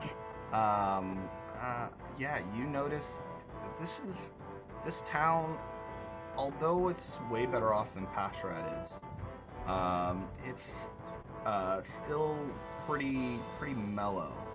You get the idea that there's not a lot of there's probably people in houses lying around, farmers. I see. A couple of tradesmen, blacksmiths, and carpenters and the like, but nobody really is out on the town tonight, and Yeah. it doesn't really seem like there's much. However, you do notice, a couple of passerbys, kind of like a couple of people holding their hands as they're kind of walking down the path, and you do notice a couple of wildlife animals if you want to take a bite of those. But other than that, not much. All right, I go, damn my morality. All right, let's go to a big city next where people are drunk and grimy, and we can eat them there. I mean, do you need to eat people, or can you eat something else and then that'll be enough? Well, I don't have cooking Thank you, provisions DODs, on for the me, gift so of sub to Storm Shadow, by the way. Appreciate oh, it. thank you. I guess I'll just wait and see what happens tomorrow. For now, I'll just eat. I think I have a couple provisions. I go into my backpack and I give her 1 day rations from my backpack. Oh, thank you. Perfect. And I randomly say, thanks, old sport. And we're all confused as to why I said that. You open up the rations and you see there's it's very strange. It looks almost like elven bread, but it's been crafted by flesh. You get the feeling that he has a peculiar taste for peculiar things, so his rations are quite peculiar. I probably thoroughly enjoyed the meal. Yeah. I say thank you. You're welcome. But you do realize... Oh, go on. I'm gonna let you finish talking. I'll admit when you finish the conversation. Okay. You do realize that if you do want to eat somebody, there is everybody in here. No, but for you, it's just sucking blood. I actually have to eat them. Exactly. So I wouldn't. What? I mean, are you suggesting I eat a limb off of a person in our group? Or the 8-year-old girl, or the innkeeper. Oh, I'm sorry. My siren code of morality is that there is none, but it's just more comfortable to eat men who are bad people. So I would rather eat men who are bad people. What is it? Just better on your conscience? To me, murder is just murder. Oh, well, it's actually kind of a point of pride for sirens, and to eat the more men you can. It's kind of easy game to eat children or other people. So it's not very. it's not very, respectable. It's like, okay, you took candy from a baby, literally, Well, let's go break into somebody's house and find a guy then. If you want an adventure, sure. Yeah. As he says that, Kostan kind of wakes up like half asleep, sits up a bit, just sees a shadow near the door, reaches out and grabs him and pulls him in and hugs him. How do you reach that far? No, I'm gonna say. I passed out right next to the door. Go ahead and you're already holding Charles. So With one hand. no, I'm gonna say you're hugging onto Charles too much. Go ahead and roll. Let's see. What will we roll to see if you wake up? Let's go ahead and roll a Survival. Come on, that's 20. survival. Any survival? Animal handling. Animal handling. Yeah. No. Wouldn't that be yeah, what you would have to man. do to make me go back to sleep? Don't forget I'm leaning on you too, man. Don't Go flop ahead- me go ahead around. and roll nature. Nature? Okay. Yeah. Any nature rollers? You got so lucky. Yeah, What'd you get get? fucked, pussy. That one. Yeah. Oh, you're right. You are in such a deep sleep. The ale has completely knocked you out cold. I just wanted to drag as many people in for a cuddle party as I could. Tracy, you did not blink out for the wild magic. Your wild magic gave Azrael inspiration die. So Thank you, by the way. Yes, It's actually pretty OP. it is pretty good perk. All right. So Seraphina and Azrael both go out into the night. Wait, did she agree? I agreed. You agreed? Okay. To pop open? Dino Deuce cheering 1,500 bits. Oh my god. Gosh. Do bits Oh count my. for the potions or just donos? Fuck it. We'll make it happen, Captain. Who do you want to give minor health potions to? You have 3 to use. Minor health potions are 1d4 plus 4. What I'm saying is, as the resident savage, you know what I'm saying, I'd gladly take those potions off your hands, Dean. But yeah, you guys, while we're figuring that out for Dean, you guys walk away from the rest of the party. I leave Moron at the inn, by the way, at the tavern. Moron Can I starts to grab follow you, Moron and cuddle him? No, I breathe a sigh of you're relief. passed out with Thank Charles. God you have a didn't bring death your grip on pet. him. Yeah. What'd you say?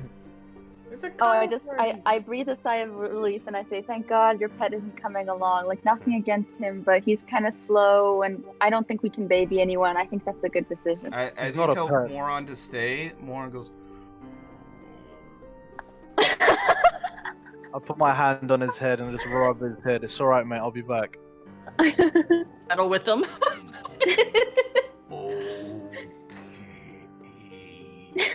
Just go send him to cuddle with Coast. I nod and we walk off. He turns So- around and starts to walk with his head down into the wall, repeatedly.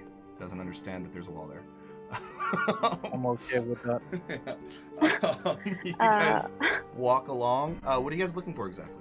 So I turn to Azrael and I say, I know you said break into a house, but I have another proposition. Often in towns like this, there are churches clerics go to. I know from a very, just there's a random church in every town usually. And I know from a very corrupt cleric that some shady underworld dealings happen sometimes at these places. I say we go see if there's a place of worship and investigate. What, we're just gonna go kill defenseless clerics that are just praying? to mind Well, our the own one business? that the cleric I knew actually killed all the other members of our group. So I don't think they're always defenseless. Okay, maybe you guys were defenseless. So Um, what you were about to do to this guy is exactly what he actually did to you. Well, not this guy in particular. I just want to see. There's often pretty bad men in religion. I think we should go check it out. I mean, I don't Because care how either are we way. gonna be telling from the outside of a house who's inside? We go in and then we see. Thank you, Dean O'Deuce, for another 1,000 biddies. That is Holy so generous. shit. Appreciate it, you dude. One to Bard, one to Rogue. Oh, thank you. that being Dude, said- everyone gets one. Yeah, everybody gets a minor health potion that is 1d4 plus 4. Go ahead and add that to Oh, your wow. inventory. Yes. Nice. Okay. Minor health I don't potion. remember. Are you sure it's called Wait, a should I minor get health one too? potion? No, That's it's what I'm just calling a- it. Potion of healing. Oh, it's a potion of healing on the equipment. Yeah, I think, you right? can call it. Yeah, whatever is the 1d4 plus 4 is the one you get. Oh wait, that's not it. Wait, what? Right. Or we Oh, can I can make a custom item later and add it. Yeah, I think it Yeah, is. make the Just, custom one. yeah, just know that you guys have each of mine. Okay. So Yeah, good. We will could do. just go back to the YouTube video later on and Yeah. see if we actually have it or not. So easy clap. True. All right. Okay. So yeah, you guys go out to the town. Go ahead and you guys walk along. How are you guys trying to find people? Are you like peeking in windows? Like, what are you guys exactly I mean, doing? So, Serafina, are you any good at like being sneaky? I mean, yeah. Some of my ex-boyfriends say I've been the sneakiest around. Well, that has Shade. nothing to do with me. Are you good? That at... was a joke. I clarify because he doesn't look amused. I have like okay sneakiness, I guess. Okay, well, let's try to sneak and see what happens. We're probably better off to attempt this undetected than just I walk agree. around. All right, go ahead and roll I stealth, agree. both of you.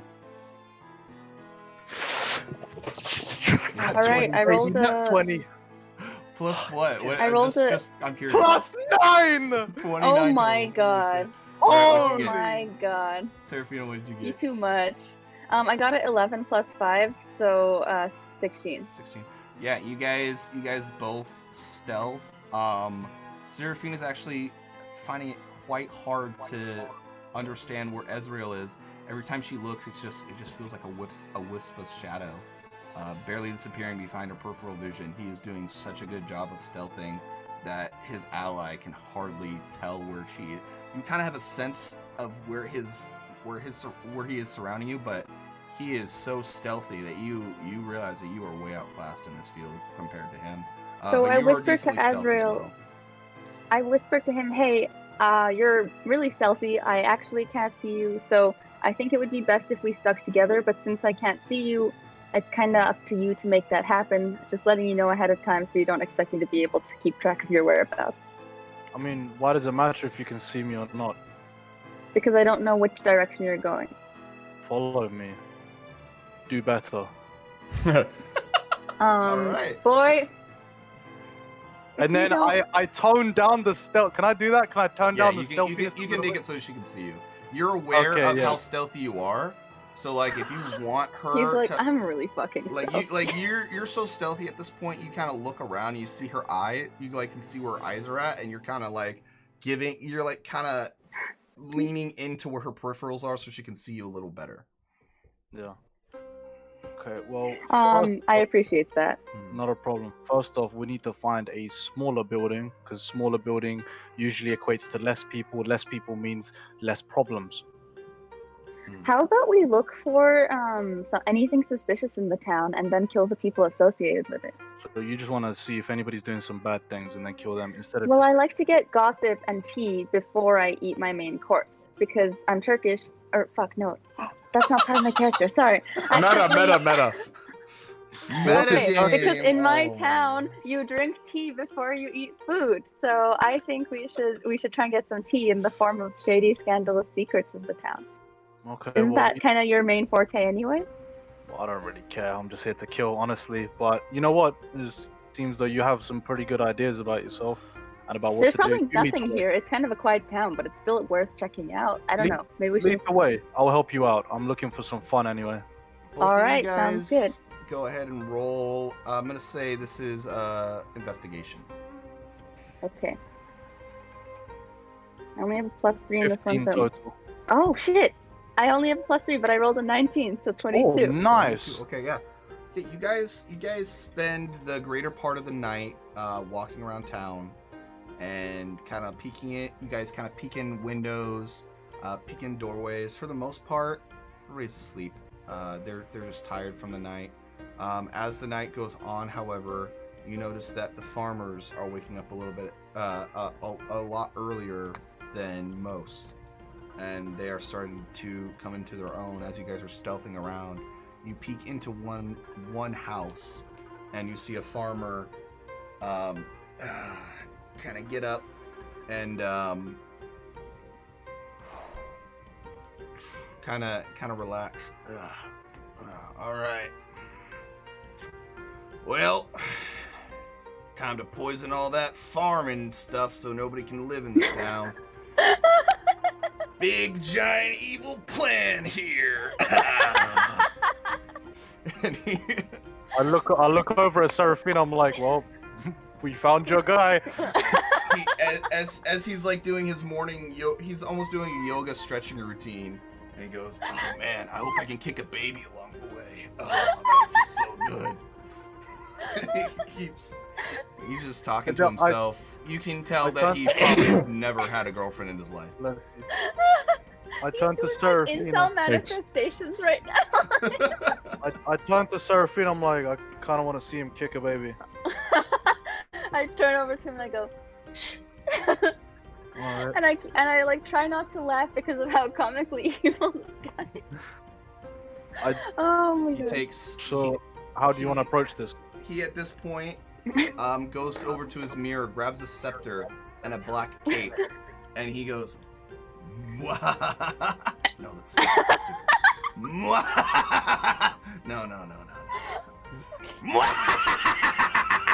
That's the one. That's the one. Can we get clapped for buff in chat, please? Like, I'm bullshitting, and he's like actually just doing a clap in chat. Please. Thank you, buff. Good, bro. I go, wow, I think that guy's up to no good. I want to go investigate. He goes, yeah, you think? Boy, man, I can't wait to be up to no good today. I turn to Seraphine. I'm like, come on now, like, pretty obvious that this is the guy you're looking for. I don't know how, but he's somehow the exact prototype of a male you wanted. I don't know how that came It's out. actually amazing. Sometimes I feel I have like a guardian angel or something. Anyway, I'm just really lucky. So.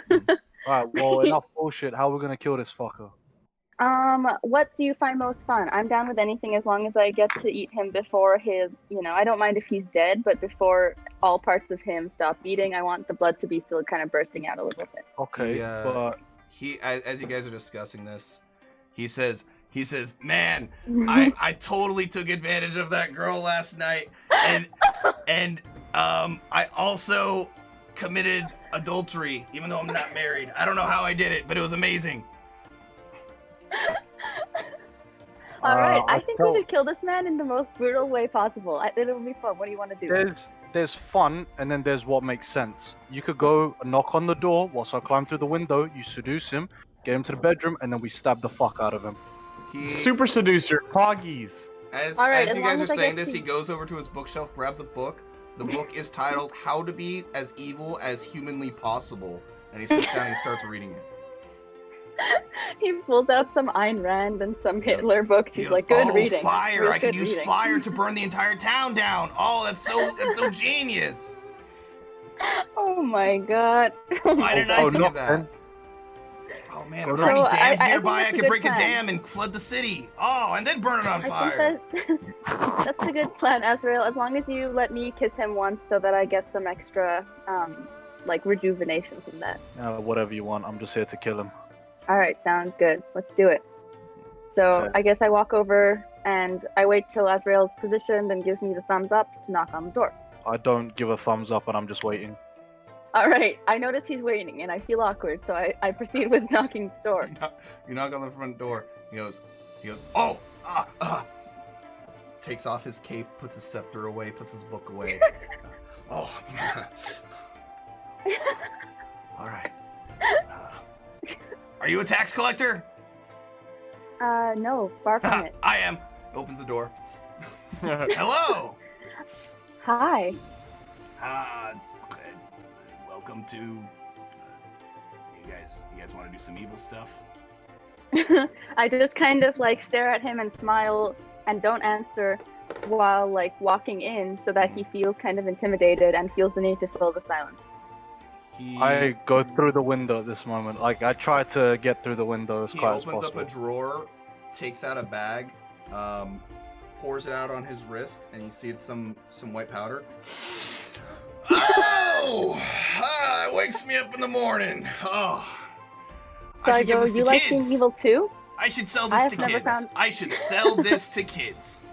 You absolutely should. That's the smartest idea I've ever heard. And in fact, I'm so turned on right now. I've never met another evil person. They all, they don't want evil people around here. They're oppressing us. So I think that's really cool. Go ahead and roll for seduction.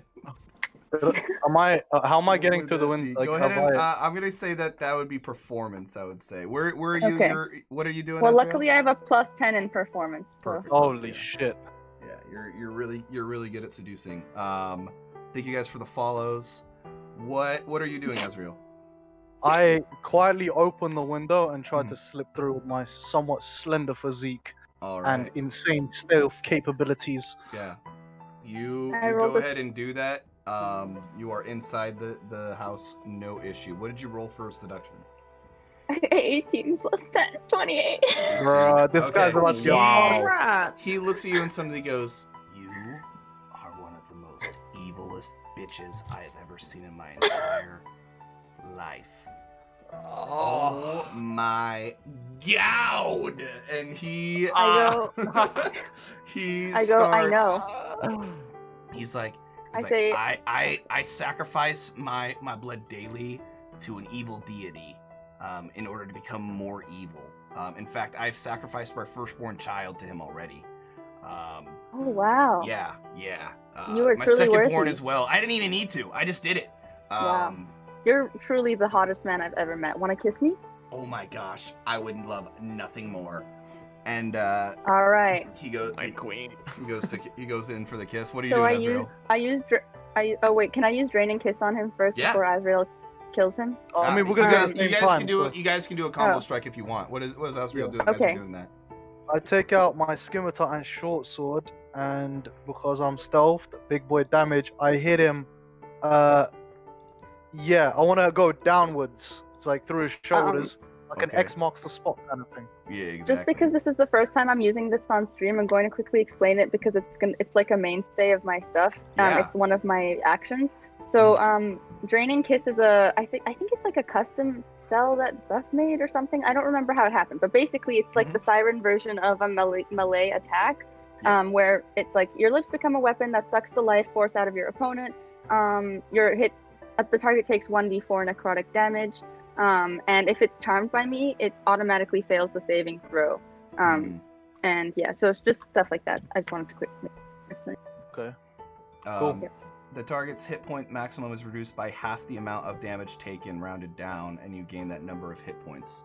So that also because it doesn't do a lot of damage, but it also gives you more hit points if you do the draining. Yes. So that is the advantage of doing that. And it is a Siren staple that is homebrewed. And if you go to D&D Beyond, you can go to the homebrew section. You'll find it there, Draining Kiss. I didn't make it, but credits to whoever did. I didn't. Sorry about that. I didn't remember, and I didn't want to not give you credit if it was you. You're absolutely fine. Yeah. So you go ahead and you lean in for the kiss. All of a sudden, like fangs like pop out of nowhere, and you clamp down over his lips, and he goes. As he does that, Azrael comes from behind him and just crisscross, quick and clean, creates a flambe of evil. And flambe. As he falls down, he goes, "Oh no! Who's gonna burn down the schoolyard?" And he collapses dead. Wow. I immediately, after killing him, loot the fuck out of everything I see in sight for any valuables or books that might prove useful. Go ahead and roll investigation for that. Seraphina, what did you want? I was gonna say I immediately lean down and what? I hit the jackpot again! One of these 20s! Oh my god! 20, okay. My luck is given back to me. I rolled a nat 1 like 6 times. That is true. Okay, so we'll get to that. Roll the nat 20. Remember that, Seraphina. What are you doing? I immediately lean down and vie for the position of the best cut, which is the shoulder, in between the shoulder and neck kind of area. I start eating. All right, awesome. As you're eating, you find a nat with a nat 20. You find all sorts of things underneath his bed. Seem to be receipts from taverns, and you notice that in the tip section, it's always left blank. You notice that there's a lot of he's actually a landlord, and he is constantly he's a landlord, but you know, he's constantly going over these people's places and harassing them for coin and for rent, but it's a very small town and they don't really have much money. You do find money, dude. you do also find a bunch of gambling debts in his place, and you see like little stipends of like you owe me, you're gonna get yours one day, and then you kind of see replies of letters that he hasn't sent, says, haha, I'm too evil to for me to ever pay anybody back ever. And you also find a book that says how to be as evil as humanly possible. You find a scepter. 7 tips for evil. Yeah. You find highly productive evil you find habits. a scepter. You look at the gem. You look at the gem on top of it, and it looks plastic. And you see a cape of regular cloth that he sits down, but with a nat 20. You look under the floorboard, and you open it up, and you see dirt. You don't see anything. He's completely broken poor. Unfortunately, even though you rolled a nat 20, he has nothing of value to him. He is just a plain old evil guy. You do find around while you're looking around and scrummaging through stuff, like looking through the couch cushions, you do find 5 silver. But unfortunately, nothing. He was just a normal guy who just wanted to be evil. Azrael he has a dead look in his eyes. I'm like, he looks like he just lost the will to live and he's not even alive. So I look over to him and I'm like, you good, buddy? Like, and I offer him the other side of the best cut of the shoulder and neck, and I'm like, you can have this if you want. Leave. I feel bad. Leave. Leave. And then I'm guessing he has lanterns to have like he area has, lit, right? He actually Hey, Azrael. He was planning on burning a schoolyard down, so he has all sorts of tinder and fire and grease and gasoline. You know. What do you want to do? Hey, Azrael, if you want, you leave. can also. All right, but I was gonna offer breaking into a rich man's house for his gold if you want. Anyway, and I start leaving. I start leaving, and you would know from your investigations throughout the town there aren't any rich people here. It's just oh, okay, never mind. All right, so I leave and I start walking back like weird guy. Yeah. I end up like monologuing to myself as to how unfortunate life has been for me. What do you say? What do you say? Can't fucking believe it. The one guy that we find as a prime candidate for this woman that wants to eat a man, we end up barging into the most useless piece of shit guy that is a shut-in, doesn't pay his gambling debts, doesn't do anything, no economy, no nothing, no bitches, like literally nothing is going for him at all. And I am the one who ends up having to kill this sorry bastard. I would have rather he fucking lived. And I crouch down over his body and I lift up his hair by the his head, right, by his hair. I'm like, you useless piece of fucking shit. I'm glad you died. And then I grab everything that's flammable. I light the motherfucker alight and I walk out like a boss. You don't even drink any of his blood? Oh my god. Nah, that guy's useless. I'm so pissed off that like he's blood type. His shit must have been. It might have just been the most perfect, most delicious blood, the most fresh. Fuck him. I don't want it. Fucking useless cunt. Useless piece of fucking shit. I wasted a dice roll on him. I wasted a 20, man. And once I'm burning this, I'm spitting like continuously into the fucking house. As I look back at the house as I walk away, it's full of flames. I'm like, I see him just going like, Yeah. and I'm like, really weird guy. And I like go. Get back to the tavern. The house is lit ablaze. You see a couple of people take notice of the burning inferno, and at first you hear somebody go, "Fire! Oh wait, it's just his house." Okay, and they don't seem to be bothered much by it, and they're like, "Oh well, weird guy, I guess. Hope the schoolyard's okay." And they just keep walking along and going about their business as the house crumples to ash, and the house is totaled. It's no more. It's gone. I catch up to Serafina, and then I don't say anything. I'm just quiet the entire time, and I just follow her like emptily. All right, you guys Oh my begin God. to walk back towards the tavern. As you guys are walking back towards the tavern, you see, while this is all going on with you guys, we now go back to the tavern, where Bjorg has woken up, freshly invigorated, from his sleep. Not an ounce of hangover in him because he's just so much used to it. Wow. Goes over to Charles and pokes him. He says, "You awake, my boy." You're still caught within Karstan's grip. Yeah. Karstan's still unconscious and completely knocked out from that nap. I push off Carson. What am I doing on this stinky cow, dude? He's got almost a near death grip on you. You can't get out. What am I doing on this stinky cow? He says, don't worry about that right now, my boy. I just wanted to make sure we had a chance to talk. Well, kind of stuck here. You mind helping the homie out? He goes to help you get the death grip out. Go ahead and make a strength saving throw. He'll help out as well. I'm fucking tilted, bro. I'm not gonna roll a single dice ever again. I felt so bad when you said nat 20. I was like, there's nothing Wow. this guy has. I got a 26. 26. Yeah. He goes to kind of like pries the fingers loose as you get the rest of the arms away from him, and you kind of flop and roll out, and Karstan rolls over. And who's on the other side of him? That was Captiva, right? Yeah, he grabs Captiva and very gently, because he realizes that this is a more fragile body, starts to cuddle with Captiva as well. Oh. And Now that I'm free, what would you like to talk about? Or what was on your mind? I just wanted to. I know we. I know we.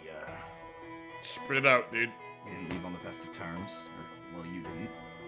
And I wanted to say that. I know you're exiled, and I know you're not. I know you're not allowed back until you're worthy. But Common knowledge. you're worthy in my heart. That's great, Bjorn. That doesn't mean anything to me. I just wish you dropped the facade. Ox. You really What? are. This is who I am. You've always been a playful man. You've always been able to jab and keep good spirits, but I'm trying to be real with you here. I love you so. Where do you get it? He leans in for a kiss. No, I'm just kidding. Yeah. Charles leans forward too. No, he says, son,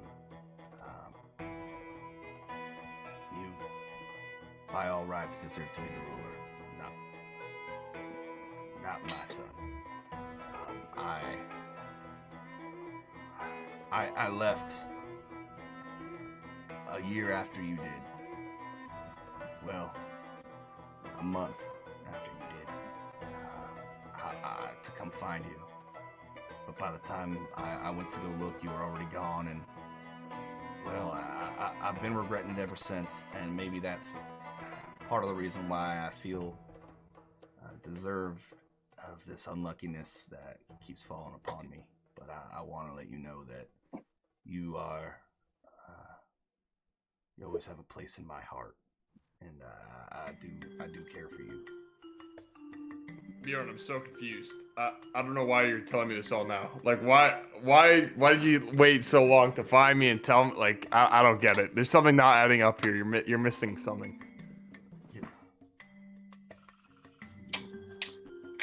Like, I understand that you care for me and all this stuff, but why would you come all this way just to tell me that? I didn't know you were here. This has been a chance meeting, son. I don't know if you thought that I was looking for you after that, but you know, I give up. I found Dane. I felt so sorry for myself. I just kept following him. I'm sorry. You know, your company's always welcomed. I'm being a little bit too harsh, and you know, I'm just always on guard now. I'm alone. I'm exiled. I'm trying to figure out who I am. So. I understand that. I hope you find who you're meant to be. He pats you on the shoulder, and he says, "All right, my boy. It's best time we be heading out before this whole entire building collapses. Dane's been in here for almost 24 hours now." And he goes, "Dane, it's time to leave." Dane goes, "Oh! All right." They both, as the rest of the party sleeps, they both walk out and leave. Like completely the vicinity? Yeah. They walk down a trail. You can go and try and check which trail they walk down, but you don't really know. It doesn't really matter to me. I do. When they leave, Charles is sitting there like, dude, why does this guy keep calling me his son and my boy, dude? So I just think that to myself. I'm like, all right, man. All right. Can I startle awake? Yeah. After Startle that awake. scene happens, Seraphina and Azrael both come back, seemingly as if they had a nighttime adventure. I don't know how much sleep deprivation affects sirens, but I don't think I thought it one said day that I could counts. also have like the more meditation type of sleep on the character page, like 4 hours more You are half elf, meditation. so I'm just gonna rule that it's fine. Yeah. For Sounds good. now. But yeah, you guys all get up. More as you guys are walking back, more on still. You hear the steady pace of as you walk forward. More on still banging his head against the wall, trying to figure out which way to walk. Hey, moron. Alright, let's go, buddy. I told you I'd be coming back. Let's go inside. He starts walking towards Azrael excitedly. Alright, I put my arm around his shoulder, and then we both walk into the tavern. All right. Yeah, everybody gets up. We will say that you guys are, I'm assuming, are on the way to Kumlotany, down this trail. And that is where we are going to leave off for today. Oh, Awesome. Very, very Crazy fun. bit. Hell yeah. Thank you guys so much for watching. This has Thank been you Legends of so Stoia much. Hymns of Fate, episode 5. Guys, if you guys are watching this from YouTube, you guys are awesome. If you guys are watching this live, the YouTube will be online in 24 hours. So we will say goodbye to YouTube for now. Bye, YouTube. Bye, Mom. YouTube. And have a good day. Don't forget to subscribe.